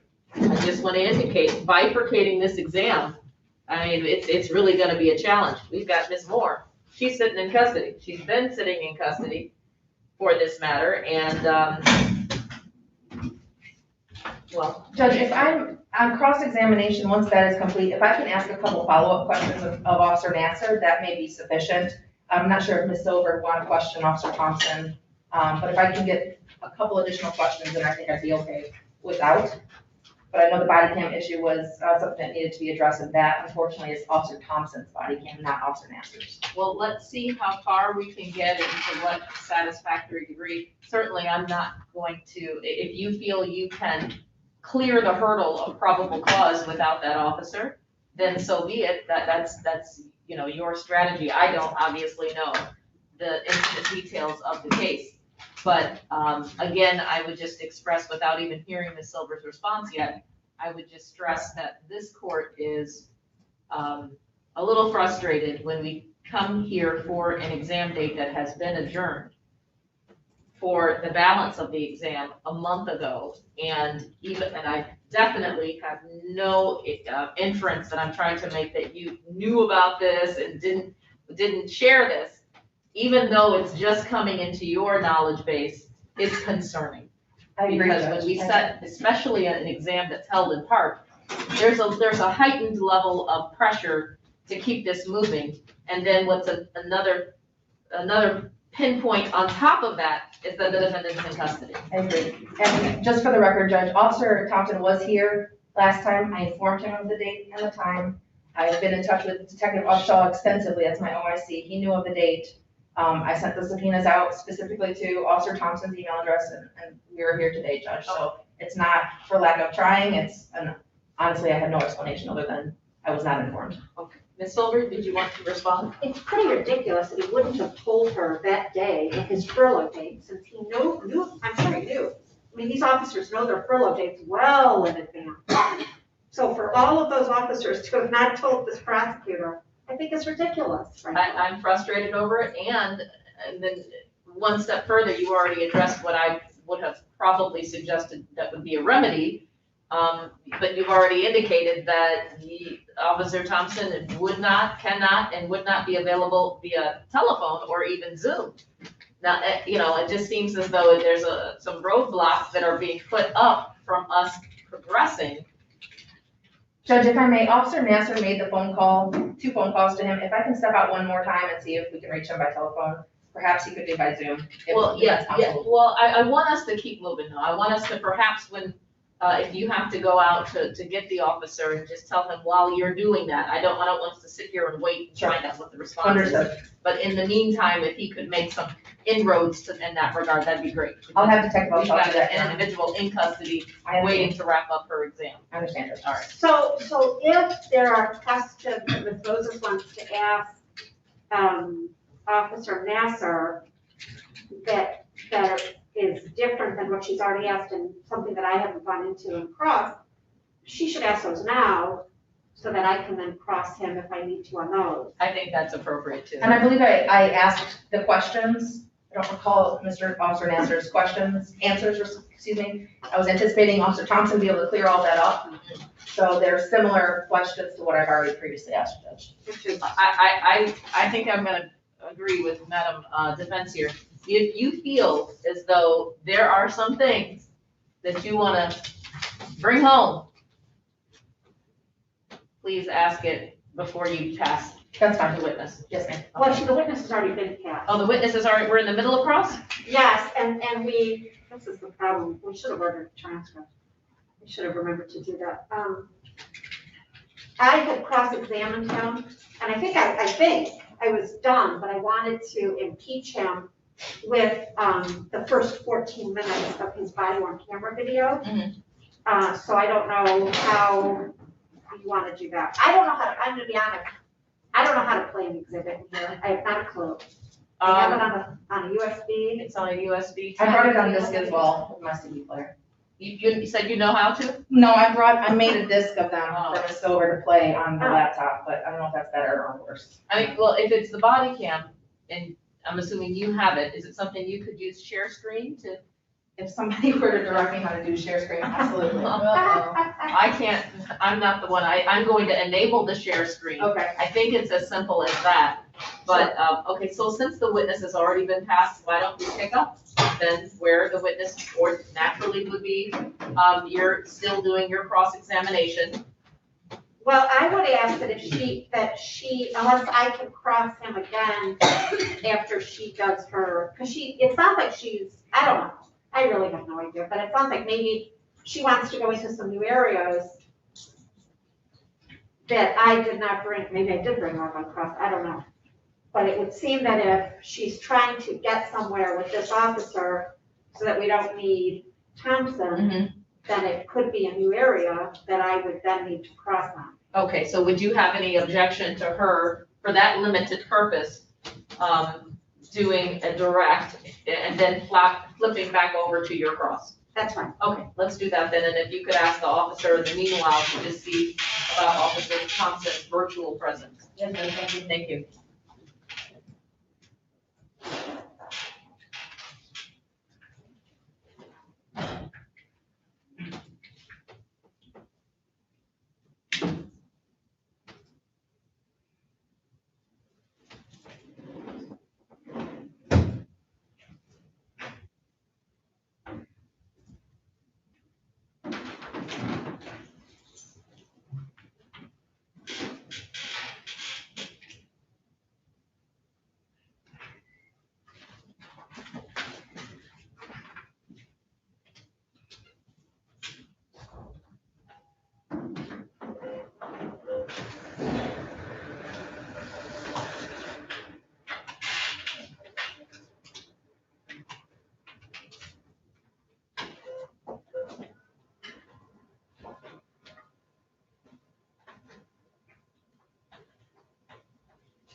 Okay. Could you please state your name and spell your first and last name? Alec Nasser. Spelling of the first name is M-A-L-E-K. Last name N-A-S-S-E-R. Thank you. And could you raise your right hand? Do you solemnly swear or affirm testimony you're going to give is the truth, the whole truth, and nothing but the truth? I do. Thank you, sir. We are going to actually have Madam Prosecutor do a limited direct examination, and then you'll be passed to the defense again to pick up on cross-examination. So if you could have a seat up here in the witness chair, there is a half gate that you need to open up. There's a couple of steps. Please don't trip on your way up. Madam Prosecutor. Thank you, Judge.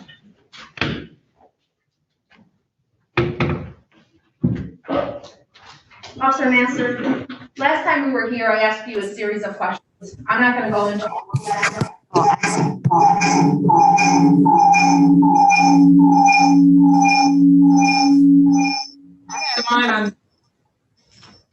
I have my device on. I just muted you. Oh. It didn't mute automatically. Oh, I am so sorry. That's okay. Okay, Officer Mansur, the last time. Oh, sorry, again. The last time we were here, Officer, I asked you an extensive series of questions. I'm not going to go into all of that directly. I just have a few follow-up questions, and then Madam Defense is going to cross-examine you, okay? So, Officer Nasser, do you recall that January 24, 21 date? So what was that date again? January 24th, 2021? Yes. Okay. And were you dispatched to that 9152 Montrose? Yes. Okay. And did you arrive there alone or with another officer? With another officer. And who was that other officer? Officer Thompson. And when you arrived on scene, what was the first thing that you did? Rushed into the location. Okay. And what did you see upon entering? Blood on the floor. Okay. And was this a house or an apartment? A house. Okay. And when you say you saw blood, where did you see blood? It began from the front door of the house and dragged me to the living room. Okay. And did you see any people in that house at that time? Yes. Who did you see? Judge, this is all what we did the last time. I'm looking at my notes. Judge, I have two exhibits I want to get in of the photos that I did not get in last time because I wanted to get them in with Thompson. Oh. So that's why I'm trying to lay this framework to get these in, Judge, that's all. Well, you could show them to me. I showed them to you last time. Okay. And you also have them. Well, okay, but now they're marked as an exhibit, so.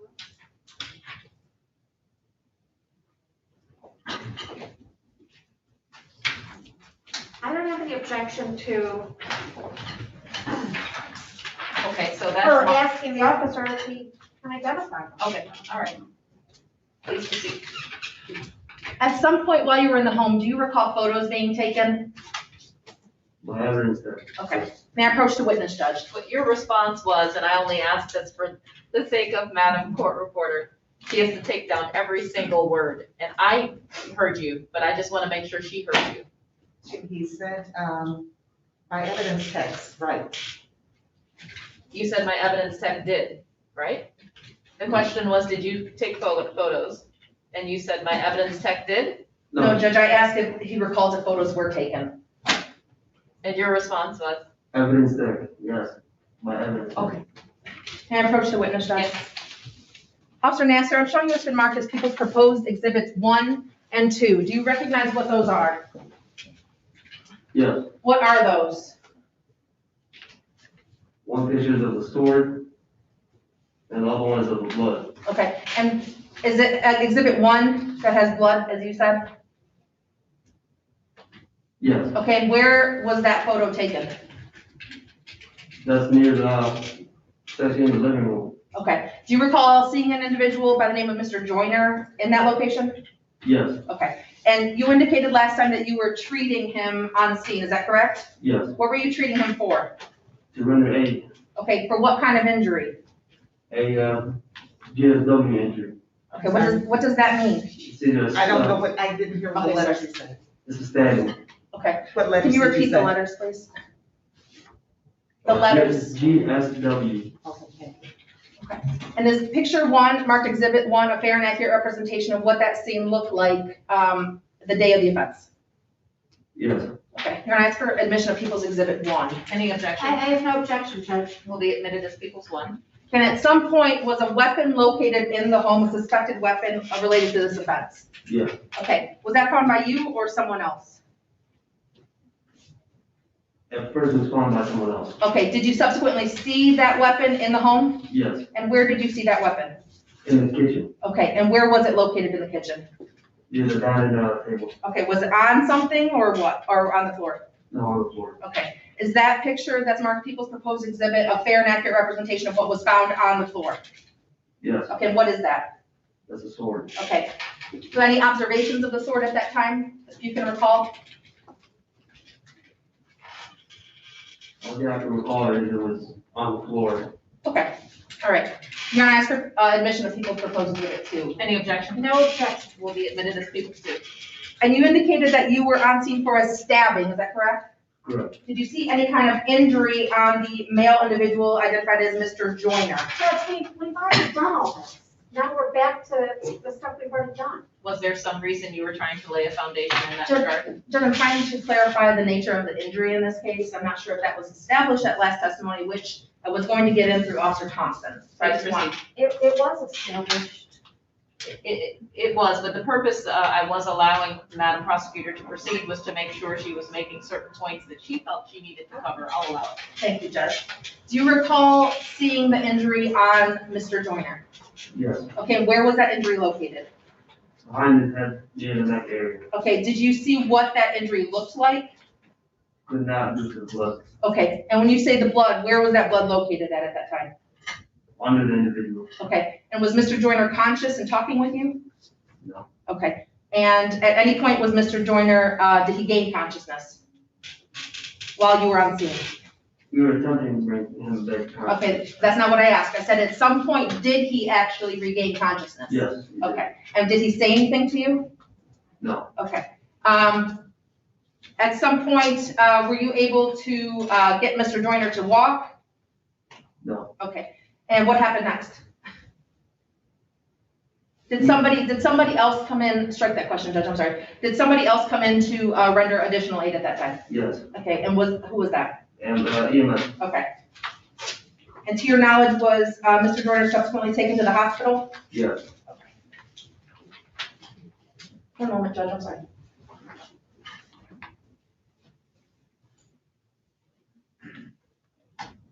Now, at this time, I seek to admit certified copy of medical records for treatment of one Mr. Joyner from Sinai Grace Hospital. As stated at the last hearing, the documentation is very large. It's over 3,000 pages.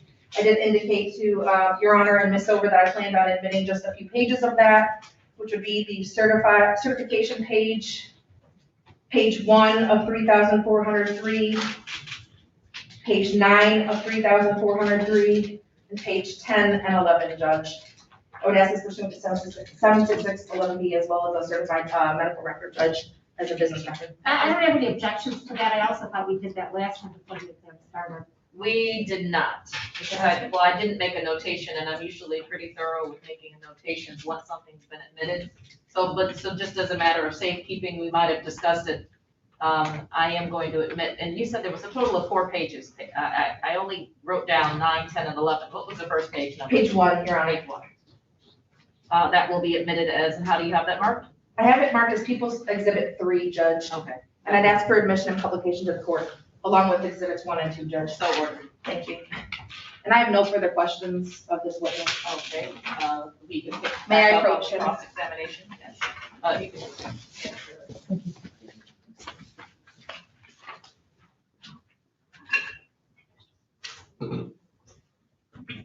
Thank you. I guess now we need to figure out how we're gonna play the video. The body cam, his body cam. So do you have that to the extent that I have enabled the share screen? You do, okay, so I it did should be enable it. something wirelessly that I should be able to. Judge, so my exhibit is from moment of entry into the residence until till they go outside. And we sometimes are challenged with the audio, but let's just see. Is this one they have to go in the witness room? I'm not sure. You're dealing with a couple of people here that are not very tech savvy, so let's see if we can get it up and running. More than a couple, every in there. In a worst case scenario, could I give you my laptop and so you and the witness Well, I can can watch? just, what, Yeah, I can do that too. It's not gonna be live streaming, which is part of the mandate, and If we get that feedback, I think you may have to take that into the witness room. I'm sorry, I can't really hear you. Just try it, but I think you'll have to take your laptop into the witness room. Okay. let's try Play it it first. there and let's see. Okay. And you first need to come into Zoom. I need to admit you since I enabled the waiting room. I'm still trying to get onto the internet. Judge. Oh, okay. Sorry. Almost there. Okay.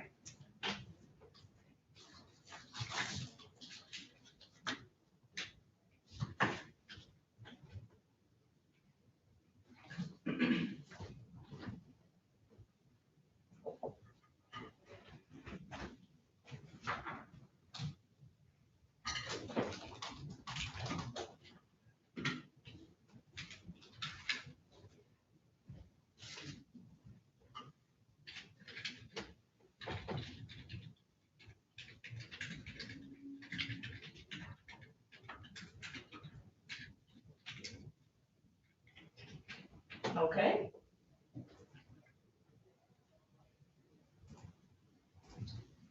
Okay, so I'm here now. Oh, is this my screen?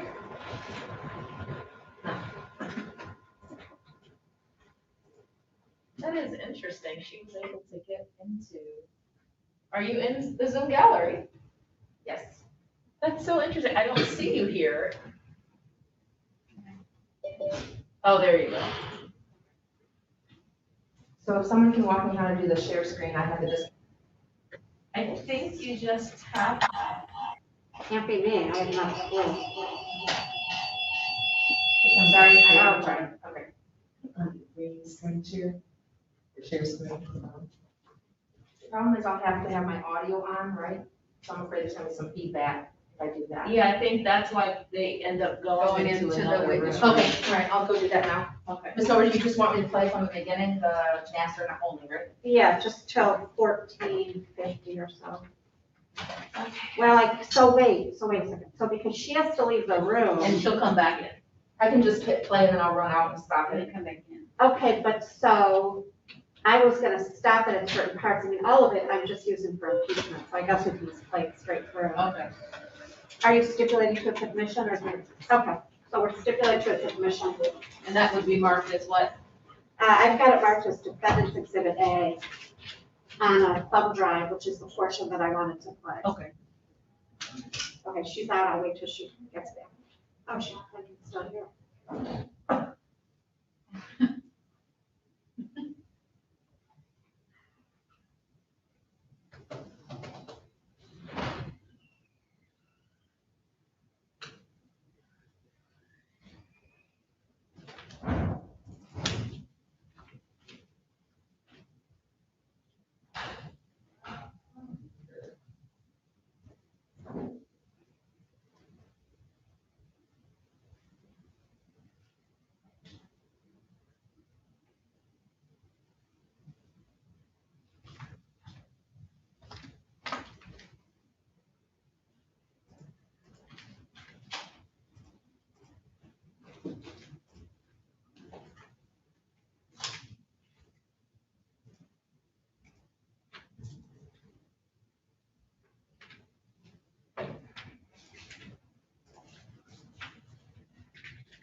Judge, can you see that?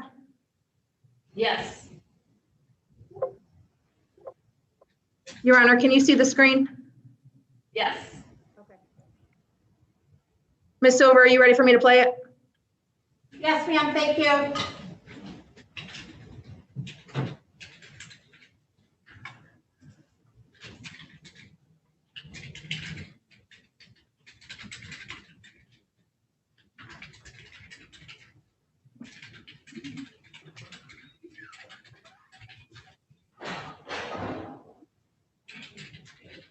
I don't see any action. Oh, Lord. I'm not gonna ask anything until you're back, so.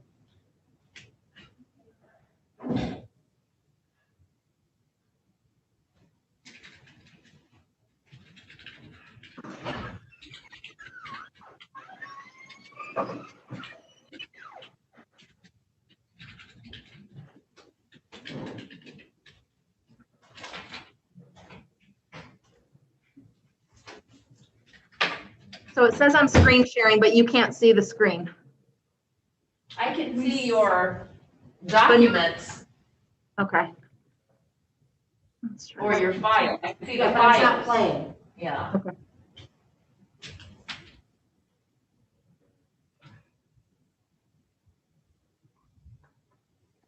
Okay. There we go. Thank you. No, we've got audio though. So. But it doesn't start till 30 seconds. Oh, okay. Good work.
Okay.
You were stepping my phone in my other ear, so all I got was 2 zeros.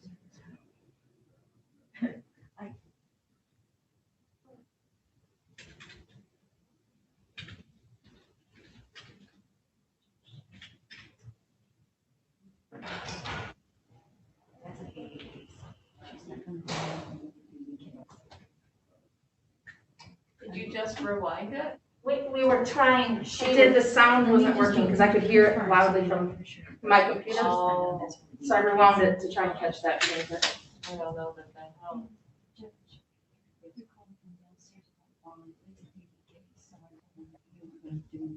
You should be hearing sound right now, Judge. She's not gonna change that.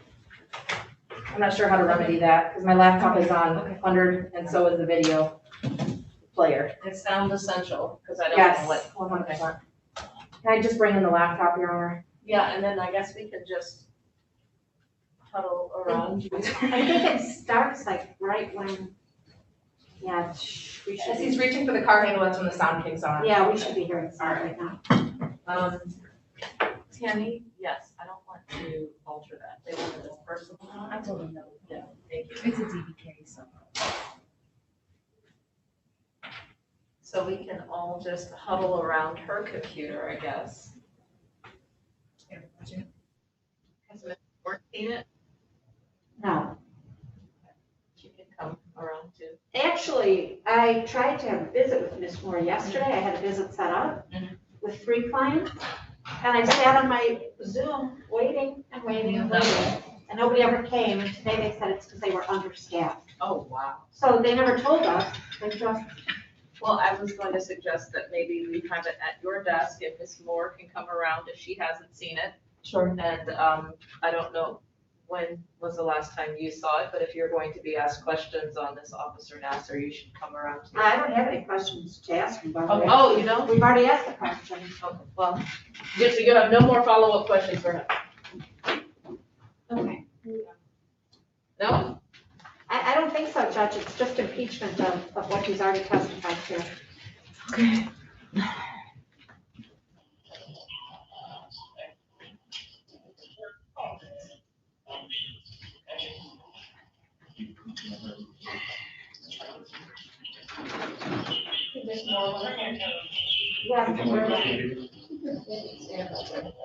She said she doesn't want to. Okay, shut up.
Open the door! Open the door!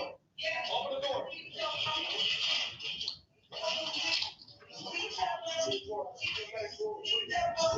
Stand up, stand up, stand up, stand up, stand up! Up, up, up! Sit on the door, sit on the door. Sit on the door. Sit on the door.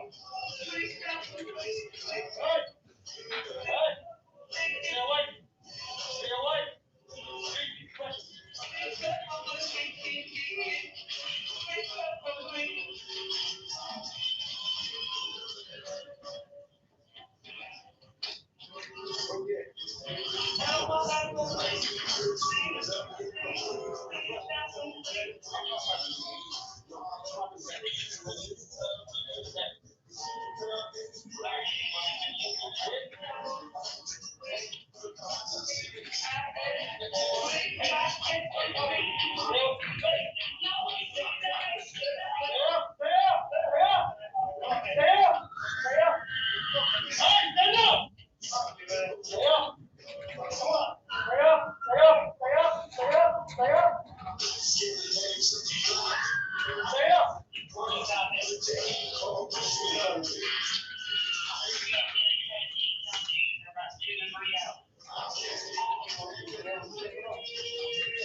I think I saw the video, it's 55 minutes. Are we watching the? No, Jeff, I'm ready to start with you on this one. Why not? Stay woke. Mr. Robert, stay woke. Robert, stay woke. Stay woke. Stay woke.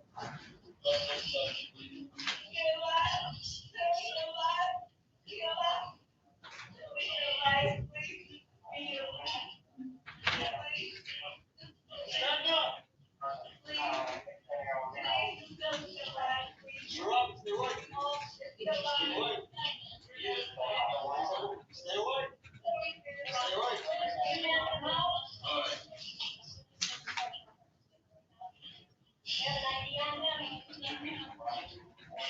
Robert, so we're going with that one. Mr. Jordan, stay awake. What was the time frame you wanted to play it for? Well, the point is, are we on the record? The point is that the officer testified that immediately when they came in, she was saying, specifically, he testified that she said,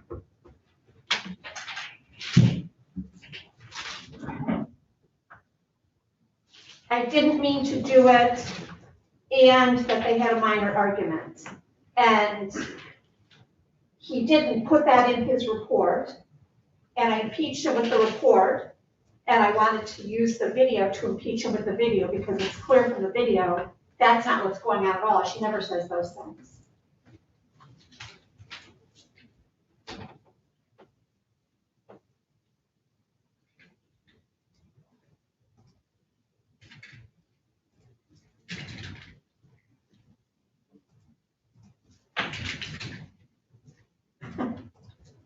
I'm sorry, was there a question or? No, I mean, that was the point. I was just replaying in my mind. There was something that she said. She says. Upon him entering. Yes. She says, please help him, help my husband, please.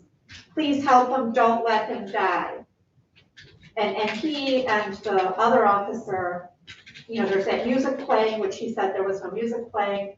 He and the other officer went directly to the man on the ground and were doing everything they could to save his life and to help him at that point in time. But at no point does she say in that video the words that he says that she said.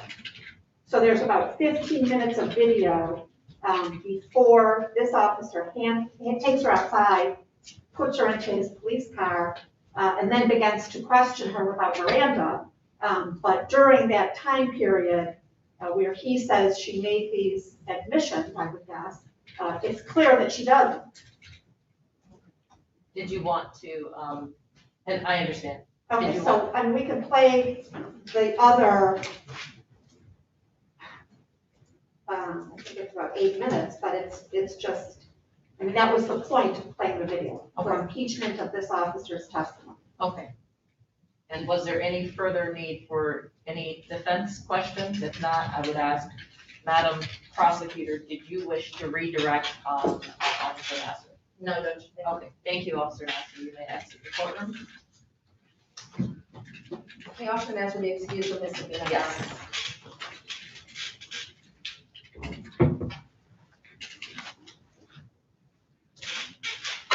If I may ask one more question, Judge. Of Officer Nasser? No, the court. My intention was to bring Detective Upshaw to discuss the Thompson video.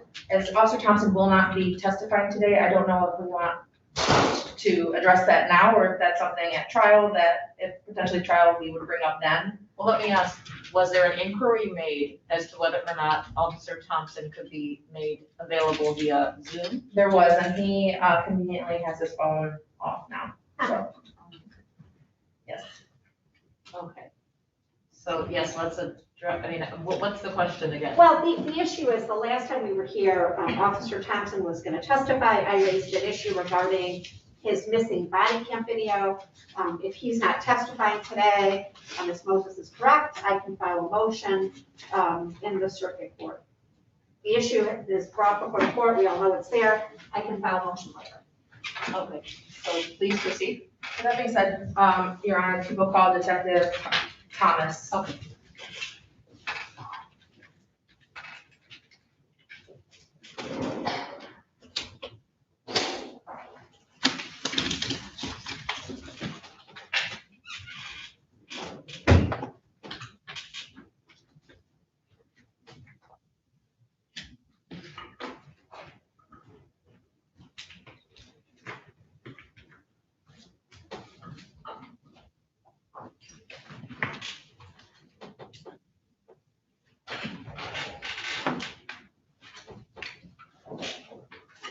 Your Honor, if possible, may I change my order of the witnesses?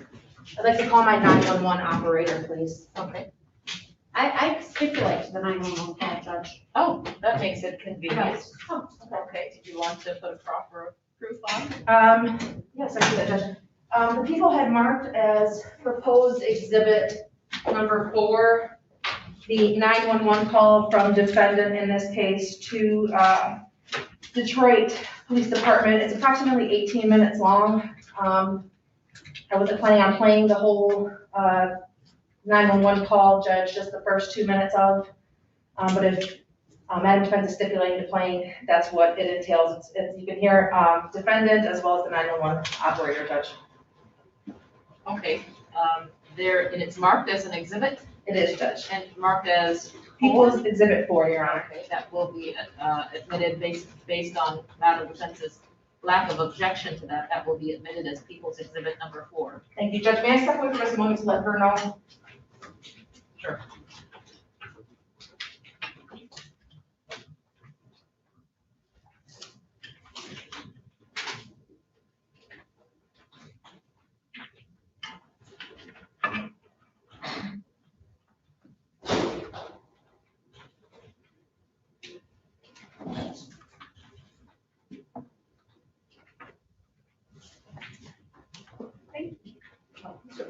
tomorrow. Oh, great, thank you.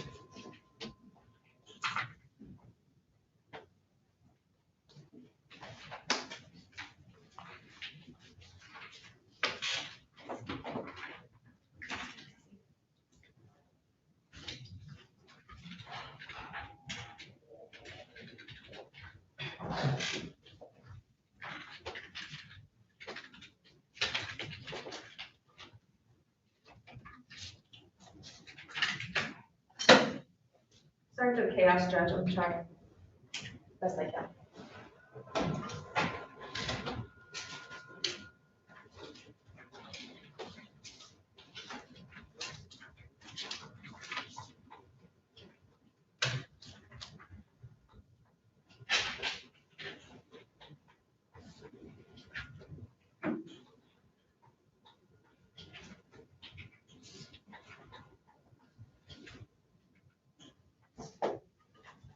May I approach Your Honor with the laptop so you can hear? Oh, sure. Well, can I hear from there? I don't know. Can we try? Please try. Maybe on the podium. Oh, yeah, on the podium. Call on Sunday. On the podium? Okay. Not the microphone?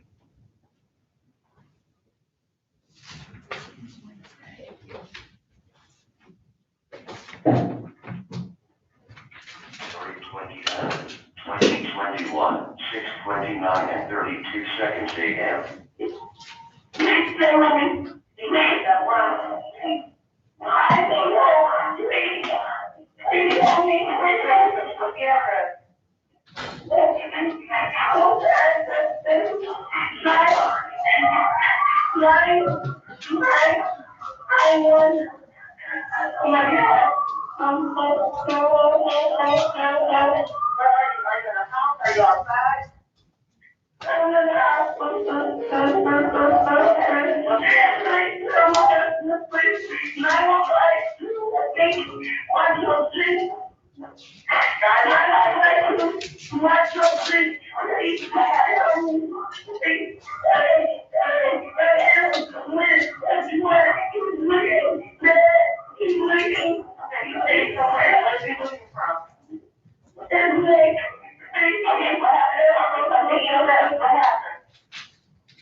Judge, that's all I intended to play. I don't know if Madam Defense wants me to play the rest of it.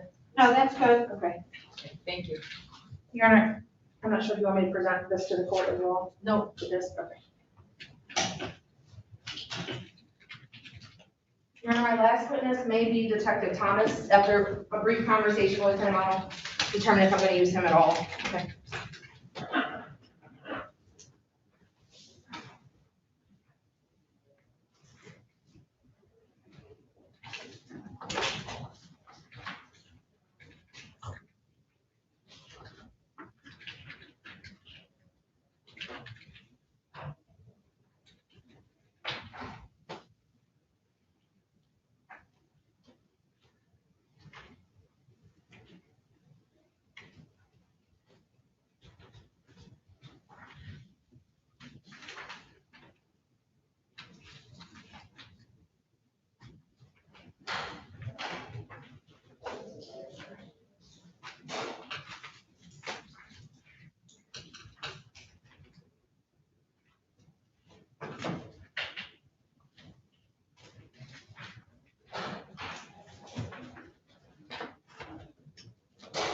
Your Honor, the people do not intend to follow Detective Thomas at this time.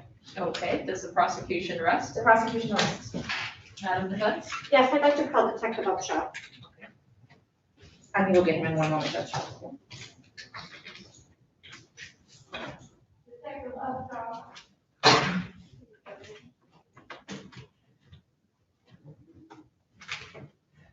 So do you have time to call on Detective Thomas at all? Yeah, may I release Detective Thomas from his subpoena? Yes.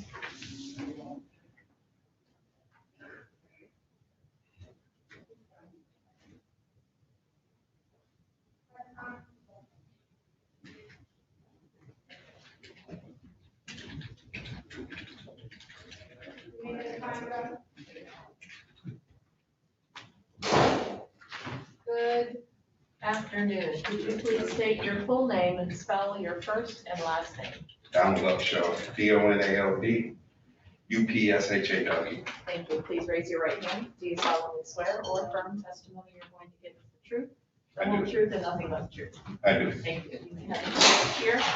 That half gate opens up towards you, and there's a couple steps up to the chair. Your witness line defense must be. Or I would call up Sean, but I would imagine you would object to introducing my What? Oh, so don't, tell him to say. Yeah, oh, yeah. On, I'm sorry. I thought you meant Upshaw, sorry. Is this not the witness you wanted? It is, but I mean, I was not gonna call Detective Thompson to put in my client's statement because I assumed there would be an objection, but the prosecutor said she wouldn't object, so.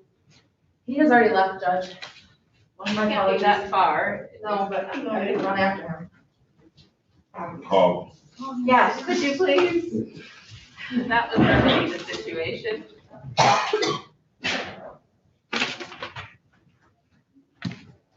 Sure he hasn't made it to the front doors yet.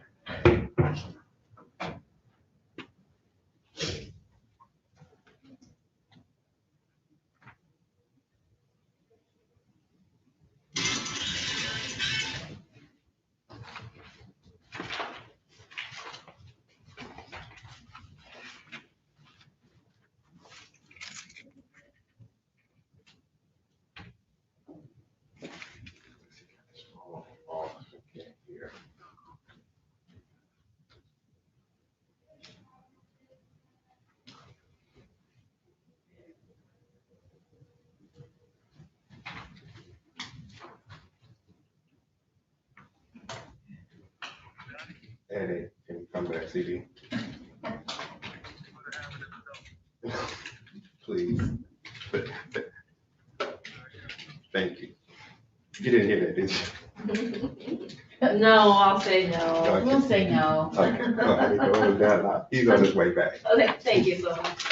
Do you still want him in the witness chair? I just have one question. Okay. You don't even need to sit down, then it's Okay. just one Yeah. question. Please state your name for the record.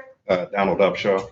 And are you the officer in charge of this case, People versus Randetta Moore? Yes, And as the investigator in charge, were you aware that there had been a 911 call from that residence earlier that day?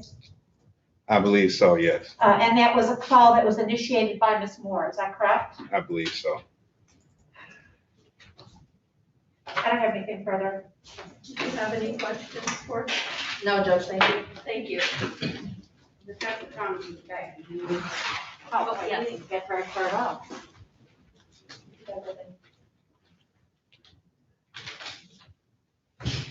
Well, hello there, and thank you for coming. Thanks for having me.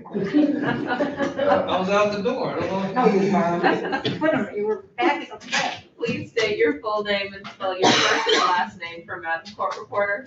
Craig Thomas, Detective, Detroit Police Domestic Violence Unit.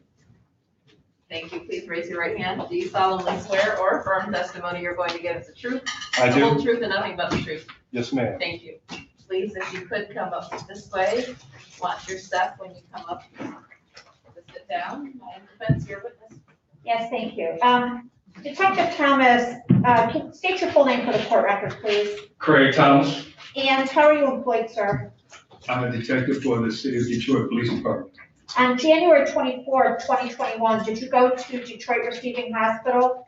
Yes, ma'am. And was that to take a statement from Randetta Moore? Yes, ma'am. Did you start out at the DDC first and then go to receiving? Yes, ma'am. All right, so I'm looking at the interrogation record, and that indicates that you gave her rights Well, did you give her her rights at the hospital or at the DDC? At the hospital. Okay.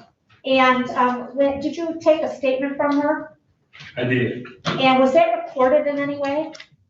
other than a written recording, no ma'am. Okay, so you didn't use any body worn camera video or anything of that nature? I did not. And why is that? Body cams aren't permitted in the hospitals. Okay, since when? Since we've had body cams, I don't know if it's for HIPAA reasons or I'm not sure, but they're not permitted. We're not allowed to record in hospitals. No police officer could have their body cams running in hospitals. Okay, would it surprise you to know, just as an aside, that a lot of officers take statements in hospitals with body cameras? That would. Yeah, okay. In this particular instance, you took a statement from Ms. Moore at the hospital, is that correct? Yes, ma'am. And she was taken to the hospital because she was distraught and crying and under suicide watch, is that correct? I don't recall the reasons. Well, that's what you noted on the advice of rights form, which you, or somebody noted it. Did you advise her of her rights? Absolutely. Okay, may I approach the witness, please? Yes, ma'am.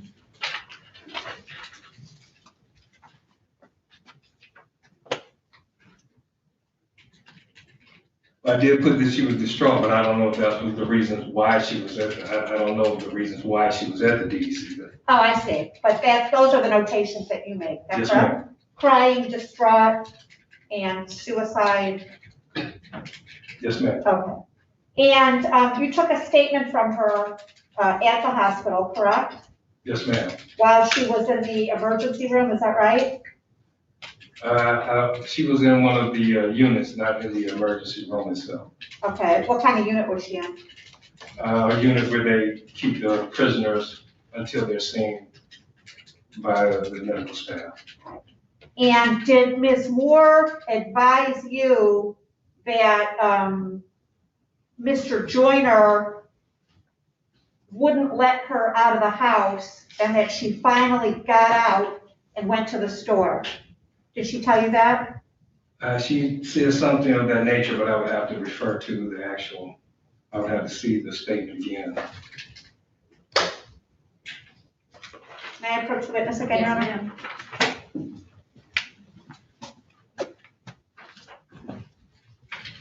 Tell me when you've had a chance to look at it. She did say that he would not allow her out of the house. And did she tell you that she eventually called the police on him? She did. And did she tell you that when the police arrived, of course, he was gone?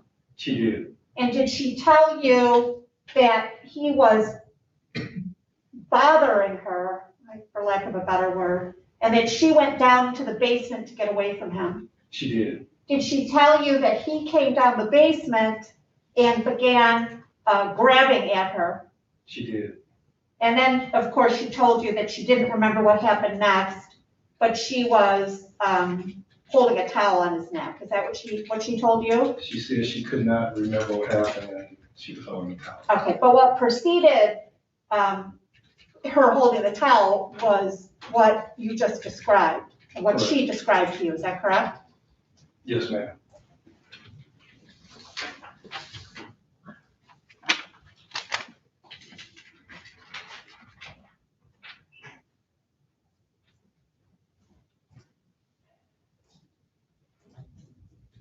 Did she tell you that he was calling her stupid bitch, so she went down in the basement and laid down on the floor to get away from him? That's what she said, yes, ma'am. I don't have anything further. Cross-examination. Just two very brief questions, Judge. Detective, you indicated that body worn cameras aren't used in hospitals, is that correct? Correct. Is that something that's per Detroit Police Department policy? As far as I know, that's our policy at the Detroit Police Department. If you saw your policy, would that refresh your memory if it's in there or not? It would. Okay, Your Honor, may I approach the witness? Yes, you may. Thank you.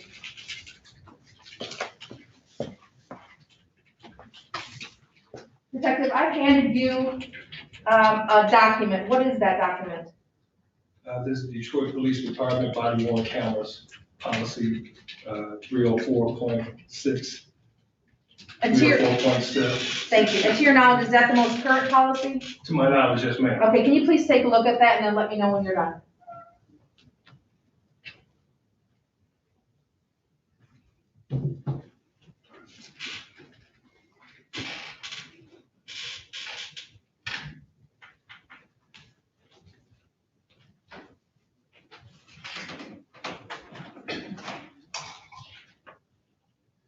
Stand by.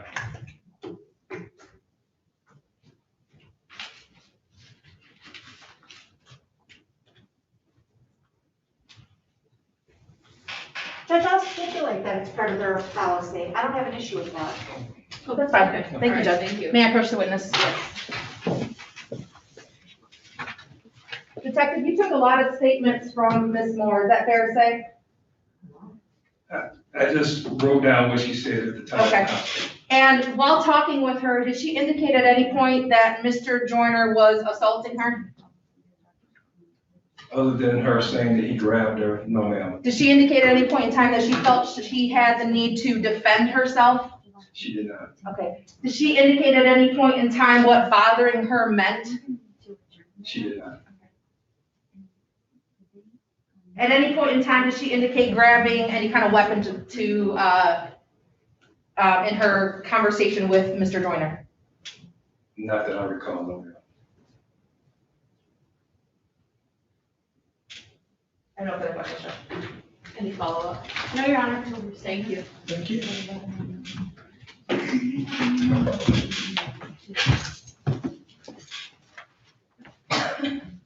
Okay, any further witnesses, Madam Defense? No, Your Honor. Is there a motion? Your Honor, the people, may I step down?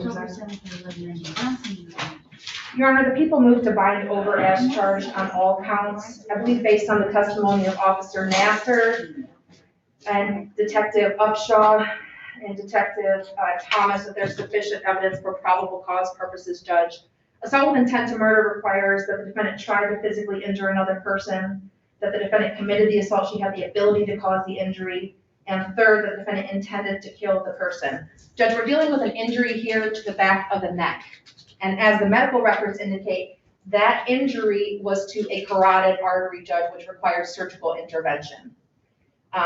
She had the sword. She could have hit him anywhere else on the body, Judge. She chose to hit him on the neck.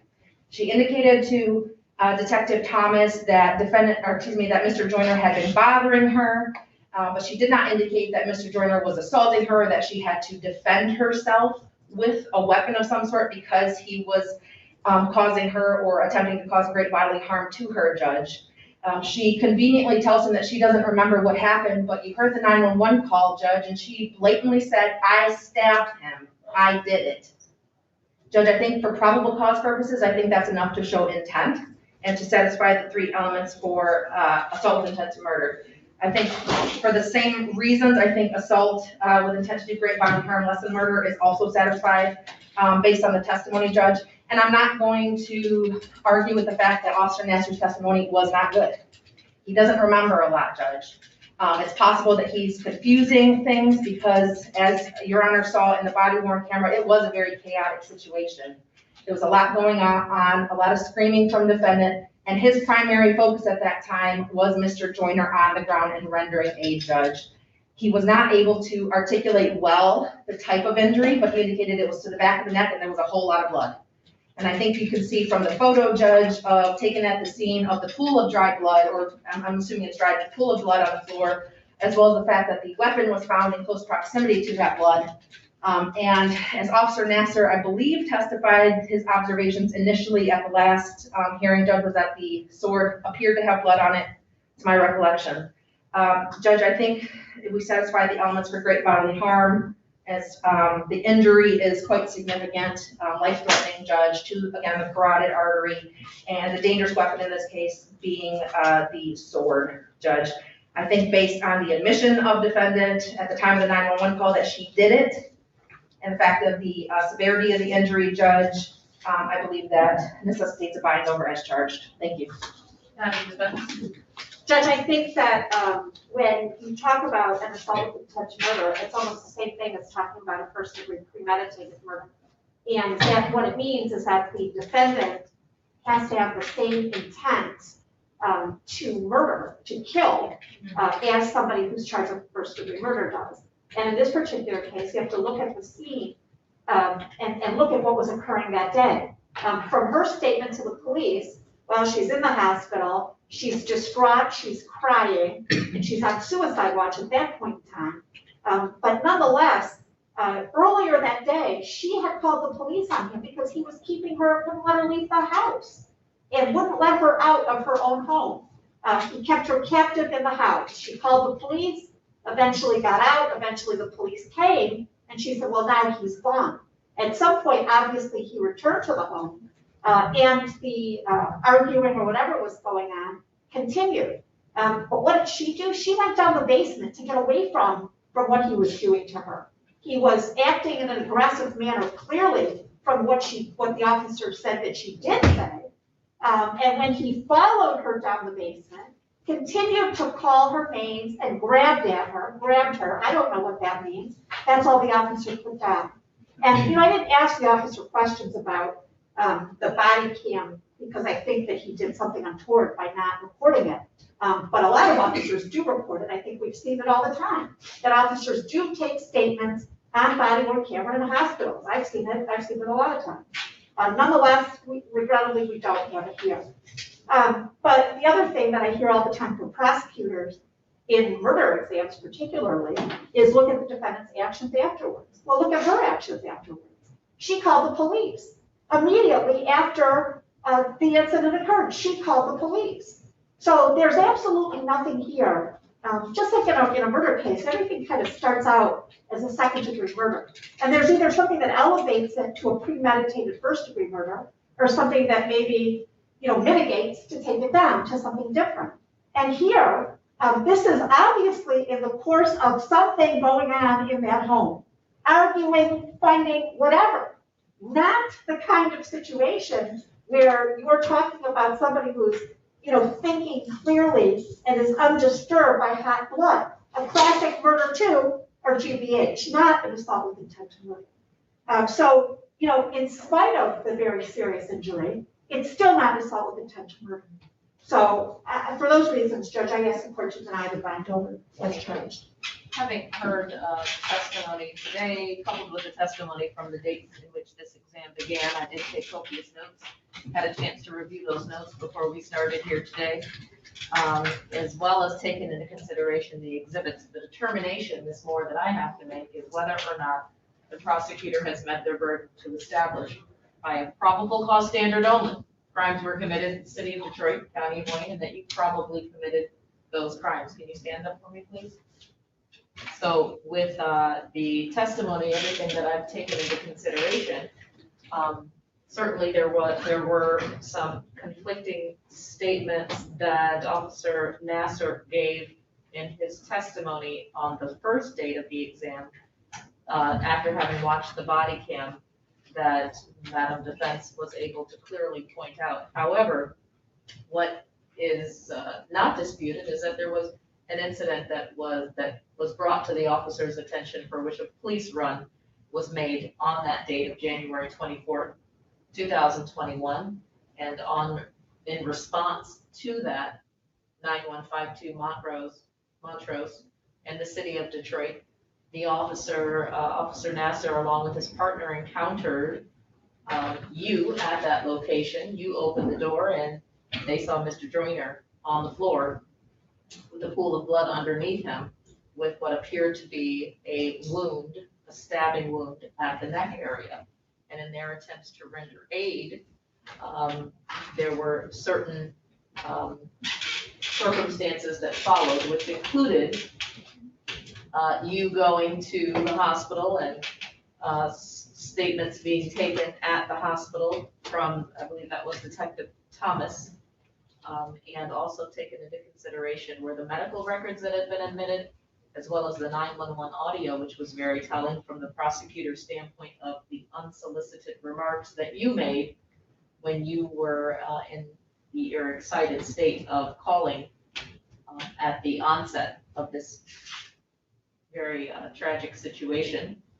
And the court has to take into consideration all of that, what we call the totality of the circumstances, to determine whether or not the prosecutor has cleared the hurdle of probable cause. This is not a trial date, and we talk about all the time in this courtroom, we talk about how low the level of the burden of proof is for the prosecutor, and it's, from a defense perspective, that's not something that is very well liked, but it is what it is. There is a much lower standard that is required at this point. It's not a non-existent standard. There is a threshold which must be cleared to the extent that it is something the court can say is a question of fact. And your attorney has done an excellent job in bringing up circumstances that may have preceded this incident that certainly would be more relevant if this matter proceeds to a trial. But at this phase, I am satisfied that the prosecutor has cleared that hurdle. The matter will be bound over to the circuit court for further proceedings with an AOI date of July 19th at 9 a.m. And that's going to be as charged. The count 4, which is the misdemeanor, is going to travel along with the felonies. So with that being said, was there anything further you wish to address, Madam Defense or Madam Prosecutor? Yes, I want the court to address the bond issue that we raised. Okay. The defense, okay.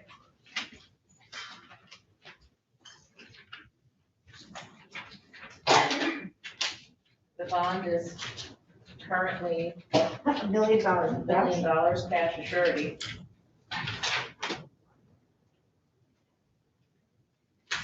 Madam Defense, did you want to make an argument with regards to that?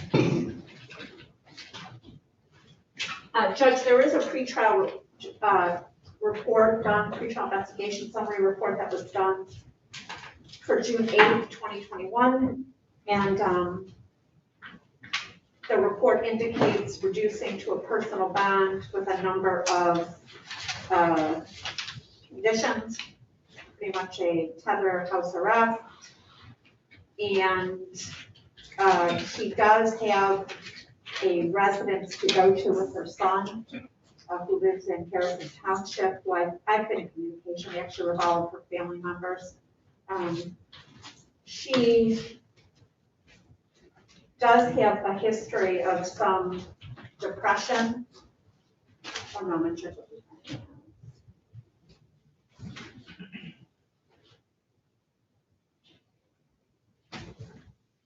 While she's looking at that, Madam Prosecutor, do you still have your copy of the DSU report? Yes, ma'am. Thank you.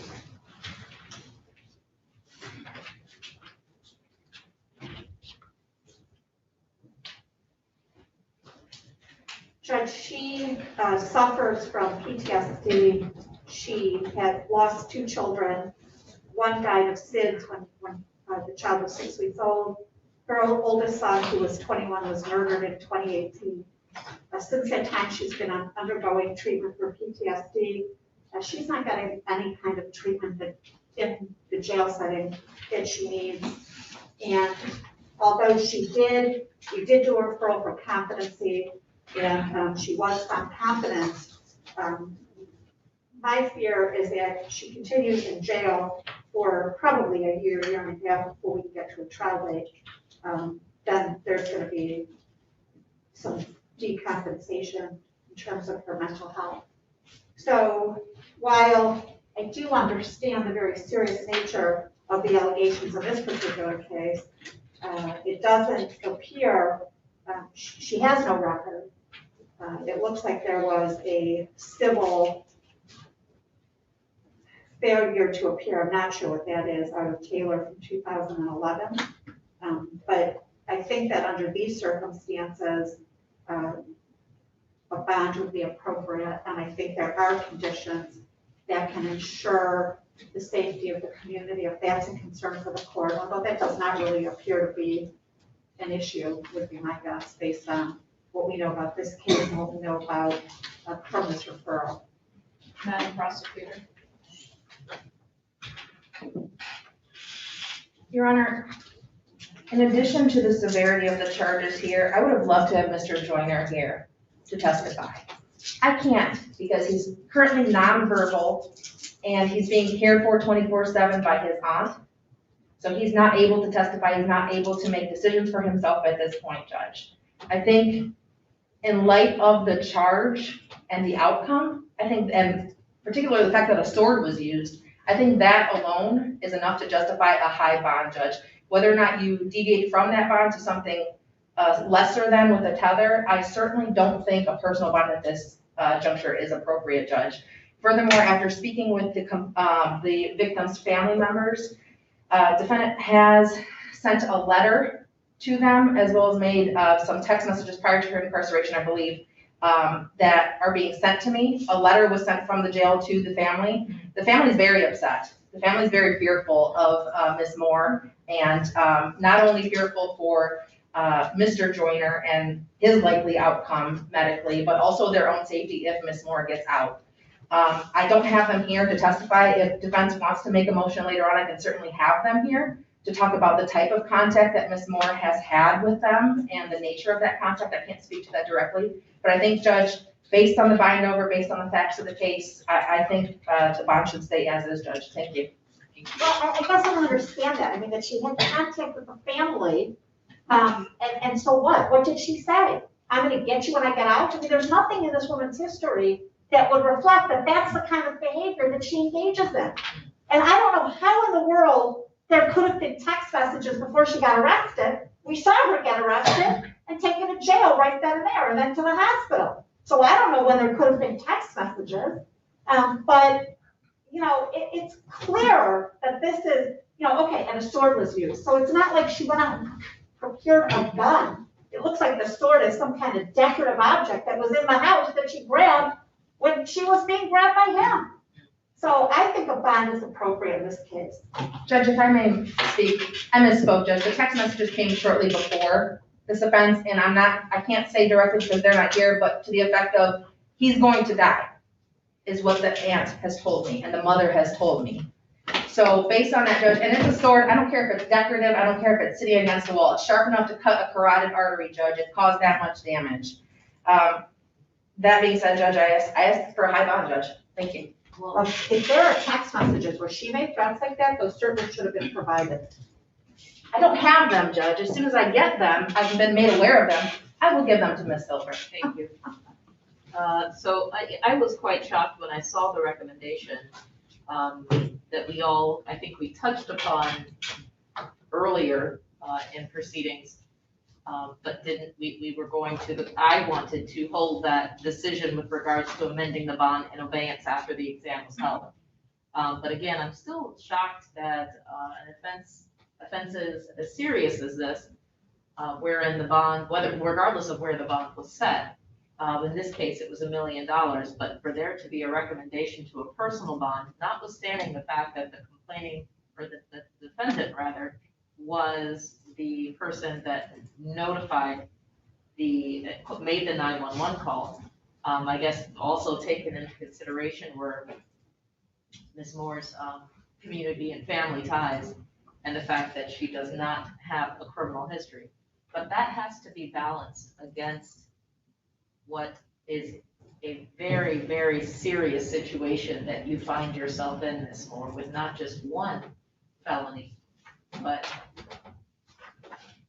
a total of 3 felonies and 1 misdemeanor. And that lead felony being an assault with intent to murder. It's not just the names that I'm looking at, or the lead charge that I'm looking at as my driving force behind making a decision here as I analyze this, but this was a really scary situation. And whether it was a sword or some other instrument that was used in a manner that caused such a severe injury, the court is concerned for the second prong of the bond analysis, which is the safety of the community at large. Please know that I'm not weighing my decision on the latter part of Madam Prosecutor's argument, which was regarding some messages that were sent prior to the offense. as it relates to this bond argument. That is interesting collateral information, which yes, when you have that in your possession, please do tender that to Madam Defense so that she's properly able to intelligently represent her client on all fronts in the future. But with regards to the bond as it is right now that I have heard the examination, and unfortunately have not heard from Mr. Joyner himself for the reasons that prosecution has stated on the record, but having heard the testimony and having felt that the prosecutor has met that threshold to see this matter to the next stage, I do not think it's an appropriate time to amend the bond. I do not feel as though there's been an abuse of discretion. However, the argument made regarding bond can certainly be brought up by your attorney at the next phase, which would be next Monday, in a week from now, as to whether or not it's appropriate for there to be an amendment. But at this juncture, I'm going to keep the bond as it is.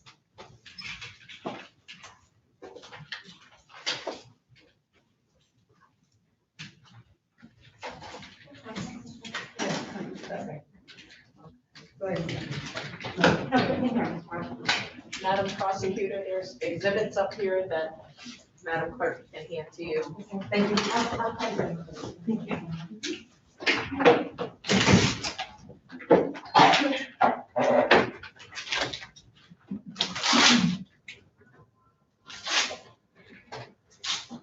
Thank you, everyone. Thanks for Thank you. Take care.